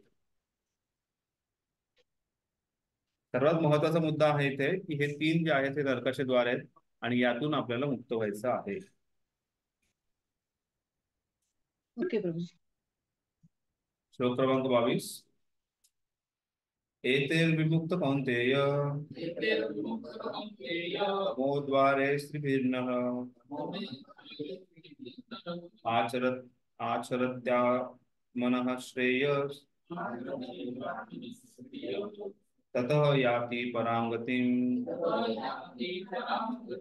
हे कौन्तेय, जो मनुष्य नरकाच्या या तीन द्वारातून सुटला आहे तो आत्मसाक्षात्कारी श्रेयस्कर असे कार्य करतो आणि क्रमशः परमगतीला प्राप्त होतो. तात्पर्य, काम, क्रोध, लोभ हे मनुष्य जीवनाचे शत्रू आहेत आणि मनुष्याने यांच्यापासून फार सावध राहिले पाहिजे. जितक्या प्रमाणात मनुष्य काम, क्रोध आणि लोभ यांच्यापासून मुक्त होतो तितक्या प्रमाणात त्याचे जीवन शुद्ध होते. नंतर तो वेदोक्त विधानांचे पालन करू शकतो. मनुष्य जीवनाच्या नियमक तत्वांचे पालन करून हळूहळू आध्यात्मिक साक्षात्काराच्या स्तरापर्यंत तो उन्नत होऊ शकतो. त्यामुळे श्रील प्रभुपादांनी जेव्हा 4 नियमांचं पालन करायला सांगितलं ते आध्यात्मिक उन्नतीसाठी आहे. कारण जो व्यक्ती जेव्हा 4 नियमांचं पालन करतो तो मनुष्य स्तरावरती येतो. जेव्हा तो 4 नियमांचं पालन करतो त्यावेळेस म्हणजे मिथ्या त्याच्यामधला जो अहंकार आहे तो दूर होतो. त्याच्यामध्ये जुगार खेळण्यामुळे व्यक्ती लोभी होतो, तो दूर होतो. व्यभिचार केल्यामुळे जो कामवासना आहे त्याच्यापासून तो दूर होतो. व्यभिचार न केल्यामुळे, जुगार न खेळल्यामुळे लोभापासून दूर होतो. किंवा या गोष्टी करत असताना जो क्रोध निर्माण होऊ शकतो त्या क्रोधातूनही तो निर्माण दूर होतो. त्याच प्रकारे मांसाहार आणि नशापानासारख्या गोष्टी करून तमोगुण आणि रजोगुणातून तो मुक्त होतो. तर अशा प्रकारे ह्या सर्व गोष्टींद्वारे आपल्याला दूर ठेवण्यात आले. आणि आपणही आपल्या जीवनामध्ये पाहतो ज्या प्रकारे आपण हळूहळू प्रगती करत आहोत, हळूहळू या गोष्टींचं पालन करतोय त्यावेळेस आपली आध्यात्मिक रुची वाढते आणि ही जी इंद्रिय भोग करण्याची वृत्ती जी आहे ती कमी होते. आणि त्यामुळे प्रभुपादांनी नेहमी सांगितले की इंद्रिय तृप्ती आणि कृष्ण भक्ती या दोन्ही गोष्टी एकमेकांपासून दूर जाणार आहेत. त्या कधीही एकमेकांच्या हातात हात घालून जाणार नाही. म्हणजे एखादा व्यक्ती त्याने पाण्यामध्ये 2 बोटींवरती प्रवास करतो. एका बोटीमध्ये एक पाय ठेवला, दुसऱ्या बोटीमध्ये एक पाय ठेवला, तो प्रवास करू शकणार आहे का? नाही. 2 बोटी 2 वेगळ्या खाली गेल्यानंतर भवसंसारात, भवसागरात कुठल्या कुठे जाऊन पडेल कळणार नाही. त्यामुळे आपल्याला एका बोटीवरती येणं गरजेचं. आपल्याला ठरायचं कोणत्या बोटीवरती यायचं, इंद्रिय भोगाच्या की कृष्ण भक्तीच्या. ठरवलं ना सगळ्यांनी?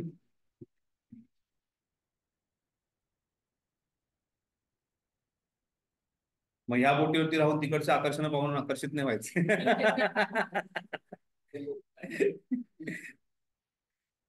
अशा आचरणाद्वारे मनुष्य कृष्ण भावनेच्या स्तरापर्यंत उन्नत होण्याइतका भाग्यवान असेल तर त्याची यशप्राप्ती सुनिश्चित असते.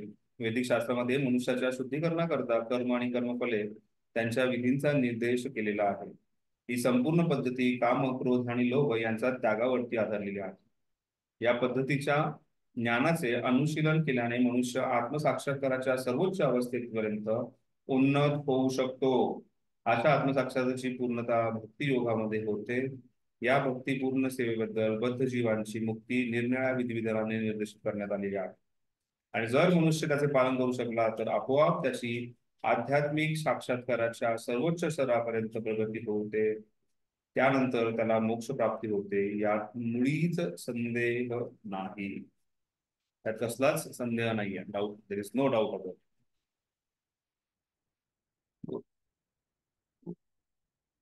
श्लोक क्रमांक 23 आणि श्लोक क्रमांक 24 हे दोन शेवटचे श्लोक या अध्यायाचे. श्लोक क्रमांक 23 मध्ये आपण पाहतो की हा आसुरिक व्यक्तीबद्दल काय सांगितलंय की हा अज्ञानात असतो. आणि दुसरी गोष्ट, तो शास्त्रांचं पालन करत नाही. तर जो शास्त्रांचं पालन करत नाही त्याचं काय होतं?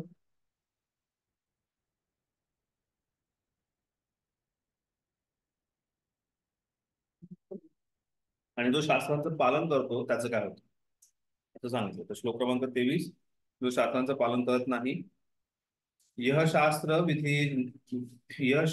विधिमुत्सृज्य वर्तते कामकारत न स सिद्धिम आपनोति न सुखम न पराम गतिम. जो शास्त्र विधींचा त्याग करतो आणि आपल्या लहरीप्रमाणे कर्म करतो त्याला सिद्धी, सुख आणि परमगती ही प्राप्त होत नाही. न सुखम न परामगती. त्या व्यक्तीला सिद्धी प्राप्त होत नाही, त्याला व्यक्तीला कसल्याही प्रकारचं सुख प्राप्त होत नाही आणि त्या व्यक्तीला कशाही प्रकारची परमगती जी आहे ती प्राप्त होऊ शकत नाही. का? य शास्त्र विधी उत्सृज्य. जे शास्त्राची विधी जी आहे ती त्याचं पालन करत नाही तो वर्तते कामकारता. आणि तो आपलं जे काम आहे किंवा जे कार्य आहे आपल्या मर्जीनुसार, आपल्या लहरीनुसार करतो. वर्तते कामकारता. अशा व्यक्तीचं काय होतं? न स सिद्धिम आपनोती. अशा व्यक्तीला कसल्याही प्रकारची सिद्धी जी आहे ती प्राप्त होणार नाहीये. आणि न सुखम न परामगती. ना सुखही प्राप्त होणार आहे न परामगती, परमगती जी आहे ती प्राप्त होणार आहे. परमगती पूर्वीच्या वाक्याने आलंच. अच्छा, गर्ल्स काय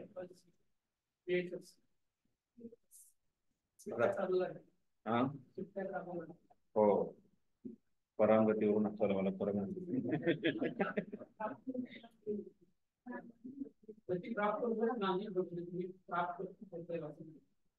गती प्राप्त होणार आहे. न सुखम न परामगती. परामगती ही प्राप्त होणार नाहीये. न सुखम सुखही प्राप्त होणार नाही. पूर्वीच वर्णापर्यंत विविध वर्णांसाठी आणि आश्रमांसाठी शास्त्रविधी घालून देण्यात आलेल्या आहेत. आपण वाचलंय, आठवते? वेगवेगळ्या वर्णांसाठी वेगवेगळ्या प्रकारची शास्त्रविधी घालून दिलेली आहे. कुठे सांगण्यात आलंय?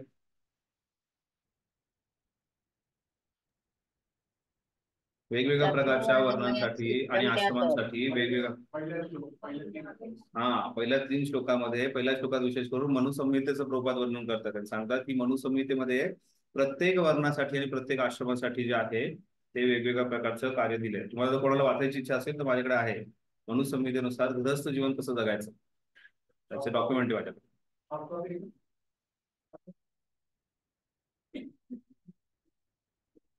वाचल्यानंतर पालन करावं लागेल. आधी कॉर्डिनेटर पालन करतात. प्रत्येकाने विधिविधानांचे पालन करावे अशी अपेक्षा असते. जर मनुष्याने या विधिविधानांचे पालन केले नाही आणि आपल्या काम, क्रोध आणि इच्छेला अनुसरून लहरी खातर कर्म केले तर जीवनामध्ये तो कधीच सिद्धी प्राप्त करू शकत नाही. दुसऱ्या शब्दात सांगायचे तर मनुष्याला तात्विक दृष्ट्या या सर्व गोष्टी जरी माहीत असल्या तरी त्याने आपल्या जीवनात त्याचे आचरण केले नाही तर अशा मनुष्याला नराधम समजले पाहिजे. नराधम. कुठे वर्णन येतं नराधमाचं?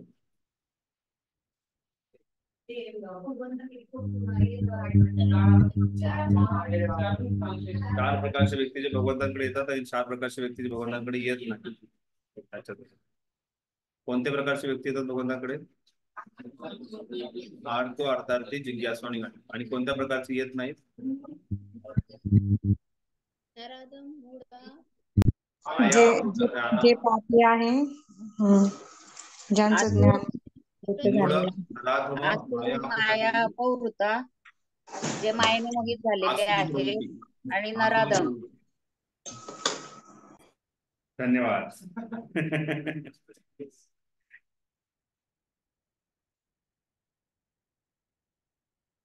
मनुष्य जीवनात जीवाने सदाचारी असावे आणि परमोच्च सिद्धी अवस्थेपर्यंत प्रगती करण्याकरता निर्देशित करण्यात आलेल्या नियमांचे पालन करावे अशी त्यांच्याकडून अपेक्षा असते. अशा नियमांचे त्याने पालन केले नाही तर त्याचे अधपतन होते.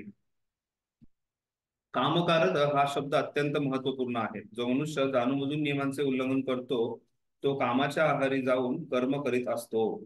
त्याला माहीत असते की निषिद्ध असे तरीही तो असे कर्म करतोच. त्याला स्वेच्छाचार असे म्हटले जाते.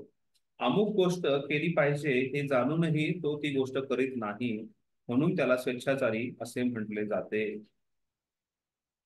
मिथ्याचारी उच्यते. कुठे वर्णन?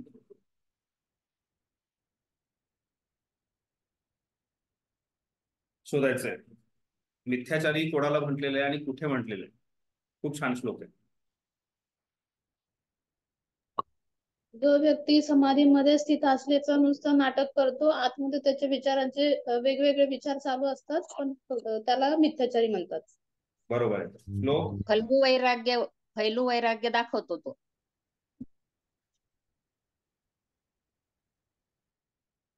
म्हणून त्याला स्वेच्छाचारी असे म्हटले जाते. असा मनुष्य भगवंतांच्या शिक्षेस पात्र ठरतात आणि त्यांच्या मनुष्य जीवनामध्ये प्राप्त करावयाची सिद्धी प्राप्त होऊ शकत नाही. मानवी जीवन हे विशेष करून जीवनशुद्धी करून घेण्याकरता असते आणि जो मनुष्य विधिविधानांचे पालन करू शकत नाही तो स्वतःचे शुद्धीकरण करू शकत नाही. तसेच त्याला वास्तविक सुख प्राप्तही होत नाही. तो जो शास्त्रांचं पालन करीत नाही असा व्यक्ती जो आहे हा सिद्धी, सुख आणि परमगती यांना प्राप्त करणार नाहीये आणि तो आपल्या लहरीप्रमाणे कार्य करत राहणार आहे. श्लोक क्रमांक 24. तस्माच्च शास्त्रं प्रमाणन्ते कार्याकार्य व्यवस्थितो ज्ञात्वा शास्त्रविधानोक्तं कर्म कर्तुं मिहार्हसि. म्हणून मनुष्याने शास्त्रविधीद्वारे कार्य आणि अकार्य यांच्यामधील भेद जाणला पाहिजे. म्हणून मनुष्याने शास्त्रविधीद्वारे कार्य आणि अकार्य यांच्यामधील भेद जाणला पाहिजे. अशी विधिविधाने जाणून मनुष्याने कर्म करावे जेणेकरून त्याची क्रमशः उन्नती होईल. मनुष्याने शास्त्रविधीद्वारे कार्य आणि अकार्य यांच्यातील भेद जाणला पाहिजे. हे सर्वात महत्वाचं आहे की शास्त्रांद्वारेच आपल्याला कळणार आहे की काय करावं आणि काय करू नये, कोणतं कर्म आहे आणि कोणतं विकर्म आहे हे त्याला समजणार आहे. आणि अशाद्वारे त्याने कार्य आणि अकार्य यांच्यातील भेद जाणला पाहिजे आणि अशी विधिविधाने जाणून मनुष्याने कर्म करावे जेणेकरून त्याची क्रमशः उन्नती होईल. आणि त्यामुळे प्रत्येकाला दिलेलं जे नियोजित कार्य आहे, कर्म आहे, त्यानुसार त्या व्यक्तीने कर्म करणं गरजेचं आहे. कलियुगाचं इतकं पतन होणार आहे की असं सांगण्यात आलंय की ब्रह्मचारी आणि संन्यासांकडे गृहस्थ दान मागायला जाणार आहेत काही वेळ कलियुगामध्ये. त्यामुळे प्रत्येकाने म्हणजे गृहस्थाने दान दिलं पाहिजे, त्याच्याऐवजी ब्रह्मचारी आणि संन्यासी दान देणार, असं कलियुगाचं एवढं पतन होणार. तर तिथे आपल्या वर्णानुसार आणि आश्रमानुसार व्यक्ती जो आहे तो त्या गोष्टींचं पालन करत नाही. ना ब्रह्मचार्याने असं धनसंचय करावा, ना त्याने कोणाला लोन द्यावं, ना गृहस्थाने तिथे ब्रह्मचार्याकडे जाऊन मागणं. तुम्हाला जर तो तुकाराम महाराजांचा मूवी आठवत असेल तर तुकाराम महाराज त्याच्यामध्ये तो अभंग आला, भिक्षा पात्र अवलंबने जळोजीने लाजिरवाने. त्याच्यात ते गातात की भिक्षा पात्र अवलंबने, मी गृहस्थ आहे आणि गृहस्थ जीवनात असताना मी भिक्षा पात्रचा स्वीकार करणं म्हणजे माझ्यासाठी लाजिरवाणं जीवन आहे. जळो जिने लाजिरवाणे, माझं जीवनाचं नष्ट व्हावं, हे जीवन जे लाजिरवाण आहे. तर त्यामुळे गृहस्थ जीवनामध्ये असं त्या व्यक्तीने जे काही करायचं ते करणं गरजेचं आहे. त्याच प्रकारे संन्यास आणि ब्रह्मचार्याने त्या प्रकारचं जीवन जगणं गरजेचं आहे. आणि त्यामुळे प्रत्येकाला एक सर्वात प्रमुख म्हणजे तो मनुष्य म्हणून जीवन जगणं गरजेचं आहे. मनुसंहिता जी आहे मनुष्याचं कर्तव्य सांगते आणि त्यानंतर त्याच्या गुण आणि कर्मानुसार तो कुठल्या वर्णात आणि आश्रमात आहे त्या वर्ण आणि आश्रमाचे त्याचे कर्तव्य सांग. आणि हे सगळं सांगण्याच्या पाठीमागे प्रमुख उद्देश हा आहे की तो व्यक्ती आत्मसाक्षात्कारामध्ये प्रगती करू शकेल. त्यामुळे हे वर्णाश्रमातून आपल्याला जर आत्मसाक्षात्कारातून प्रगती करण्यासाठी जर आपल्याला सहाय्य मिळत असेल तर वर्णाश्रमाचं पालन करावं, नाहीतर नाही. तर विधिविधानांचे आणि हे सर्व काही आत्मसाक्षात्काराला प्रेरक आहे. त्यामुळे जर व्यवस्थित पालन केलं तर नक्कीच व्यक्ती आत्मसाक्षात्कारी मार्गाकडे मार्गक्रमण करणार आहे. तर अशा विधिविधानांना जाणून मनुष्याने कर्म करावे जेणेकरून त्याची क्रमशः उन्नती होईल. आता इथे हा क्रमशः उन्नती अतिशय महत्वाची गोष्ट आहे. कारण बऱ्याच वेळा आपल्याला असं वाटतं की चुटकी वाजवली की आलं वैकुंठातून विमान आलं आणि मी त्यात बसलो आणि मी गेलो. तर तसं होत नाही. क्रमशः आपली प्रगती होणार आहे. आणि त्यासाठी सर्वात महत्वाची गोष्ट म्हणजे आपण डटे रहो, लगे रहो, बने रहो हे पालन करणं गरजेचं. आपल्याला घाई झाली असेल तर तेवढ्या तीव्रतेने सर्व गोष्टींचा त्याग करून आपण जाणं गरजेचं. पण जेव्हा असं सांगितलं की हळूहळू एक एक पायरी चढायची आहे, खरंच ती पायरी चढण्याचा प्रयत्न पण केला पाहिजे. तर मी क्रमशः करेल, नंतर बघू, होईल अशी आपल्यामध्ये वृत्ती येते आणि त्याच्यामुळे आपण प्रगती करू शकत नाही. तर व्यवस्थितपणे कार्य आणि अकार्य काय ते समजून घ्यायचंय, विधिविधानांचं पालन करायचंय आणि हे पालन केल्यानंतर व्यक्ती नक्कीच उन्नत होणार आहे. आणि हे सर्व करण्यासाठी त्या व्यक्तीला शास्त्रांचं अध्ययन करणं गरजेचं आहे आणि त्यामुळे भक्तिशास्त्रीचा व्यवस्थित अभ्यास करून त्यात 100 पैकी 100 गुण आणणं गरजेचं आहे. हे त्या अध्यायाचं कन्क्लुजन आहे. शास्त्र म्हणजे भगवंतांनी जेव्हा सांगितलं तेव्हा कोणते शास्त्र? भगवंतांनी भगवद्गीता सांगितली ती फक्त 5000 वर्षापूर्वी. त्याच्या आधी श्रुतीशास्त्र आणि स्मृतीशास्त्र हे होतेच ना. आणि श्रुती बरेच लोक दुसऱ्या लोकांकडे आपण ऐकलं पण इतर जे लोक असतात ते लोक उपनिषद किंवा वेद आणि उपनिषद एवढेच पालन करायचं पण काही लोक असतात. बरोबर. पण भगवद्गीतेचा आधार घेऊन सांगतात नाही, भगवंतांनी जेव्हा शास्त्र सांगितलेलं आहे त्या शास्त्रामध्ये वेद येतात. वेदांचं आपण कधीही खंडन किंवा निंदा करू शकत नाही. पण हे वेद अध्ययन करण्याची आपली कपॅसिटी नाहीये आणि त्यामुळेच कोणतेही शास्त्र वाचावे त्यासाठी काय वाचावे हे पाहणं गरजेचं आहे. आता वेदांचा सार जो आहे तो भगवंतांना जाणणे आहे. हे भगवद्गीतेत भगवंत सांगतात आणि ते कुठून जाणू शकता? भगवद्गीतेतून जाणू शकता. श्रीमद भागवतम जे आहे हे सर्व पुराणांमध्ये आहे. फक्त इतिहास आणि पुराणांचा विचार केला तर त्याच्यामध्ये श्रीमद भागवतम जे हे अमल पुराण आहे. आणि फक्त अमल पुराण नाहीये, हे वेदांत सूत्रांचा सार आहे. म्हणजे वेदांचा सार आहे. वेदांत सूत्र जे आहे ते वेदांचे सूत्र रूपात लिहिलेला प्रकार आहे वेदांना. आणि त्यांचा सार म्हणजे वेदांत सूत्रांचा सार म्हणजे श्रीमद भागवत हे. आणि त्यामुळे श्रीमद आपण फक्त आपल्या तरी भावनेने किंवा भावुक होऊन आपण वाचत नाहीये. त्याच्या पाठीमागे तर्क आहे की का त्या गोष्टीचं अध्ययन करावं. आता वेदांमध्ये सगळ्याच गोष्टींचं अध्ययन करत व्यक्ती बसला तर भ्रमित होणार आहे तो व्यक्ती. किंवा वेदांमधून जो शोधण्याचा प्रयत्न करत असेल की मला कुठल्या विधिविधानांचं पालन करायचं आहे तर तो व्यक्ती भ्रमित होणार. त्यामुळे त्या व्यक्तीसाठी महत्वाचं आहे की भगवद्गीता, श्रीमद भागवतम हे जे ग्रंथ आहेत हे अतिशय महत्वाचं आहे. आणि त्यामुळे आचार्यांनी ह्या गोष्टीवर कुठेच भर दिलेली नाहीये. खास करून वैष्णव आचार्यांनी कुठेच. तुम्ही जर मायावादी आचार्यांकडे म्हणजे मायावादी संन्यासी जे आहेत किंवा मायावादी जे आचार्य झालेले आहेत त्यांच्यावरती बघितलं त्यांनी वेदांवरती खूप भार दिलेला आहे. कारण त्या वेदांमधून व्यक्ती जो आहे हा आणखी जास्तीत जास्त भ्रमित होणार आहे मायावादी. कारण त्यांचं काही असं कन्क्लुसिव्ह ट्रूथ नाहीये त्यांच्याकडे किंवा कन्क्लुसिव्ह कुठली फिलॉसॉफिकल अंडरस्टँडिंग नाहीये आणि त्यामुळे ते व्यक्ती भ्रमितच राहणार आहेत. पण आपल्याकडे पूर्णपणे क्लिअर आहे की भगवंत कोण आहे, जीवात्मा कोण आहे, जीवात्म्याचा भगवंतांशी संबंध काय आणि तो संबंध जोडण्यासाठी काय करणं गरजेचं. त्यामुळे कुठल्याही वैष्णव आचार्यांनी कुठल्याही संप्रदायामध्ये वेदांत सूत्र वेदांतावरती भार नाही दिला. थोड्याफार प्रमाणात त्याच्यावरती चर्चा करणं, टीका टिप्पणी करणं ह्या गोष्टी केल्यात त्यांनी. कारण केवळ श्री वैष्णव आचार्यांनी त्याच्यावरती टीका टिप्पणी केली पण त्याला सर्व काही मांडलेलं नाही. त्यांनी कुठलं तरी एक शास्त्र पकडलंय. त्यातून मग रामायण असू शकतं, महाभारत असू शकतो किंवा श्रीमद भागवतम असू शकतं. ऑलमोस्ट सगळ्यांनी श्रीमद भागवत आणि भगवद्गीतेवरती भर दिला. आणि त्याच्या व्यतिरिक्त काही जणांनी जसं मध्वाचार्यांनी महाभारताला महत्व दिलं किंवा रामायणाला महत्व दिलं. कालच मी महाभारताची एक नवीन लेक्चरची सिरीज चालू झाली आहे ती ऐकत होतो. तर महाभारतामध्ये आपण म्हणतो की वर्णाश्रमाची चर्चा केली पण महाभारतामधून सुद्धा व्यक्ती शुद्ध भक्ती शिकू शकतो. जसं आपल्याला त्याचं रूपांतर आपण भागवत जेव्हा वाचतो तेच महाभारतातल्या कथा त्याचं पूर्णपणे भक्तिमय त्याचं तर्क दिलेला आहे, त्याचा अर्थ दिलेला आहे. तर महाभारतातून सुद्धा व्यक्तीला शुद्ध भक्ती कळू शकते. त्यामुळे मध्वाचार्य जेव्हा महाभारतावरती जास्त भार देतात तर त्याच्या पाठीमागे एक कारण आहे की कारण त्याच्यातूनही त्या भगवंतांप्रतीची आसक्ती, शुद्ध भक्ती जे आहे ते वर्णनाचा प्रयत्न करतात. त्यामुळे शास्त्र म्हणजे काही थोडकेच आहेत, त्याचंच अध्ययन करणं गरजेचं आहे. सगळ्याच गोष्टींचं अध्ययन करत राहिलं तर माणूस फक्त कन्फ्युज होणार. तर त्यामुळे लोकांना हे समजून सांगणं गरजेचं आहे की बाबा तुम्ही विष्णू पुराण, गरुड पुराण, हे पुराण ते पुराण वाचत बसलात तर तुम्ही फक्त जीवनात कन्फ्युज होणार. जास्तीत जास्त लोक गरुड पुराण घेण्याच्या पाठीमागे कारण आहे की मृत्यू झाल्यानंतर काय होतं हे जाणून घ्यायचं म्हणून गरुड पुराण. पण मृत्यू झाल्यानंतर काय होतं त्यासाठी काय करायचं हे विसरून जातात. त्यामुळे ते लोकांना समजून सांगणं गरजेचं आहे की त्या मृत्यूनंतर तुमची व्यवस्थित गती होण्यासाठी काय केलं पाहिजे. त्यासाठी तुम्हाला भगवद्गीता भागवताचं अध्ययन करतो. आणि भगवद्गीता का खास करून भगवद्गीतेबद्दल जर चर्चा करायची असेल की की यस स्वयं पद्मनाभस्य मुख पद्मात विनिश्रुता, काय सांगितलंय की हे स्वयं पद्मनाभांच्या मुखातून प्रदान झालेलं अमृत आहे. हे असं अशी ऐरिगरी गोष्ट नाही येते. यस स्वयं पद्मनाभस्य, जसं वेद भगवंतांच्या मुखातून आले तशाच प्रकारे भगवद्गीता सुद्धा भगवंतांच्या मुखातून. आणि त्यामुळे भगवद्गीता जी आहे ही उपनिषद आहे, गीतोपनिषद त्याला म्हटलं जातं. हे साधारण उपनिषद नाही आणि गीतोपनिषदाला खूप महत्वाचं स्थान दिलेलं आहे. आणि त्यामुळे आपण हे उपनिषद म्हणून वाचा, याला एक स्मृती पुराण, त्याला एक इतिहास म्हणून वाचा, पण तुम्ही हे शास्त्र वाचा. त्याच्या व्यतिरिक्त काहीतरी वाचण्याचा प्रयत्न केला तर तुम्ही जास्तीत जास्त भ्रमित होणार. ठीक आहे.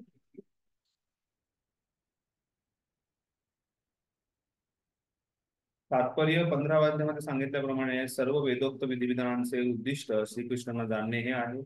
जर भगवद्गीतेद्वारे मनुष्याने श्रीकृष्णांना जाणून घेतले आणि भक्तीमध्ये संलग्न होऊन जर तो कृष्ण भावनेमध्ये स्थित झाला तर त्याने वेदांमध्ये सांगितलेल्या परमोच्च ज्ञानाची प्राप्ती केलीच आहे. श्री चैतन्य महाप्रभू हा विधी अत्यंत सुलभ केला आहे. त्यांनी लोकांना केवळ हरे कृष्ण कृष्ण कृष्ण हरे हरे हरे राम राम राम हरे हरे या महामंत्राच्या कीर्तनाच्या करण्याची, भगवत भक्तीमध्ये संलग्न होण्याची आणि कृष्ण प्रसाद ग्रहण करण्याची विनंती केली. बस, काही नाही करायचं.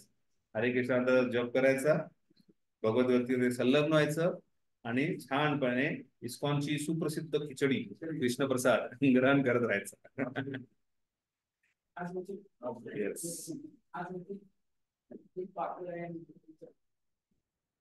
त्यामुळे दुसरी झाला.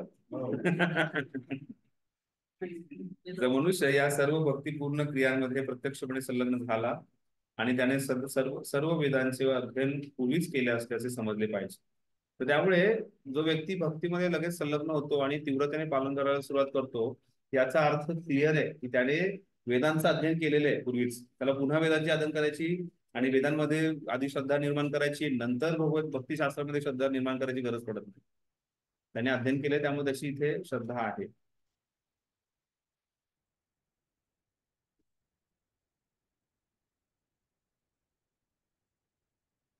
त्याने निष्कर्षाच्या योग्य रीतीने प्राप्ती केली आहे. अर्थात कृष्ण भावनावेत नसणारे आणि भक्तीमध्ये संलग्न न झालेल्या सामान्य लोकांना काय करावे काय करू नये त्याचा निर्णय वेदोक्त आदेशानुसार केला जातो. मनुष्याने वादविवाद न करता वेदानुसार कार्य केले पाहिजे.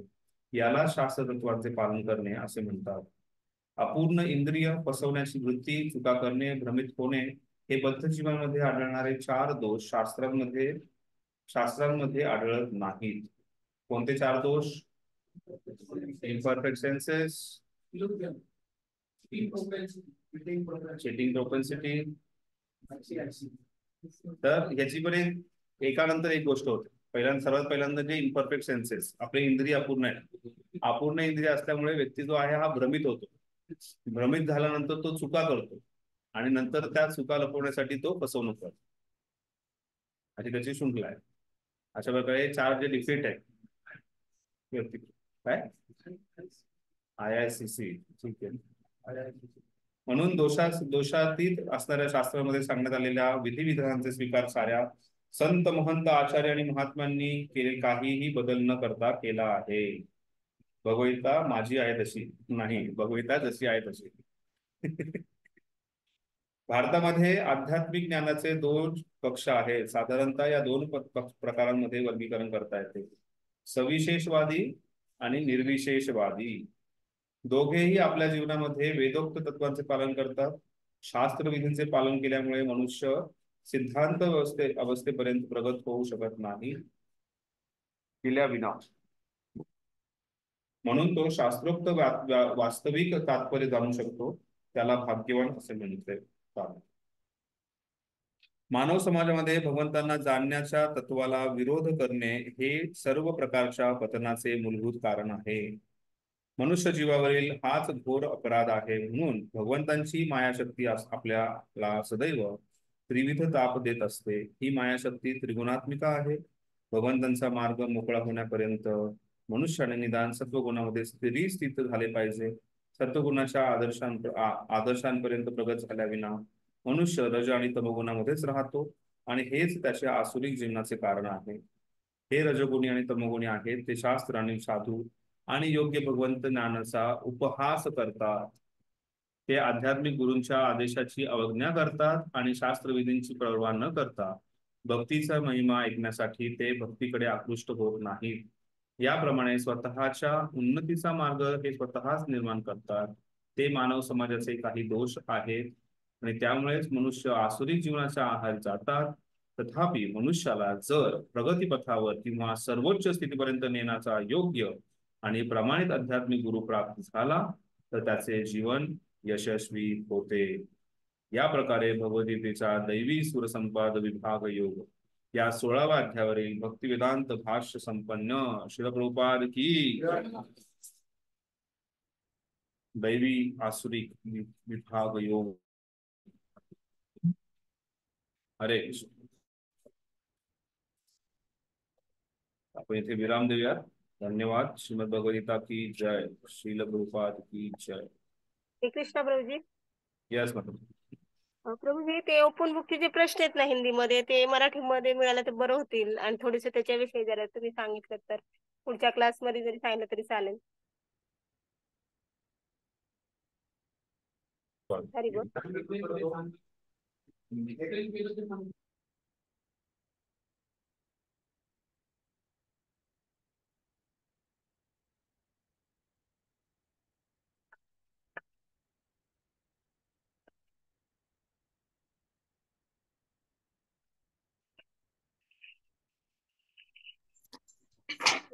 अडकला आवाज. आवाज नाही.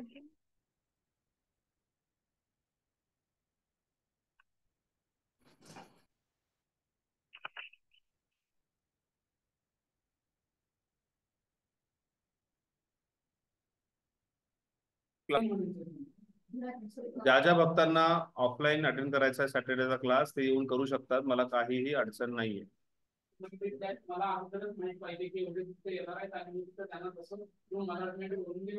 किती भक्त येतात ऑफलाईन क्लाससाठी? शनिवारी सुद्धा फक्त माताजीने हा ऑर्डिनेटर असतील. ठीक आहे. तर आपण शनिवारी आणि रविवारी भेटतोय 17वा अध्याय पूर्ण करण्यासाठी. धन्यवाद.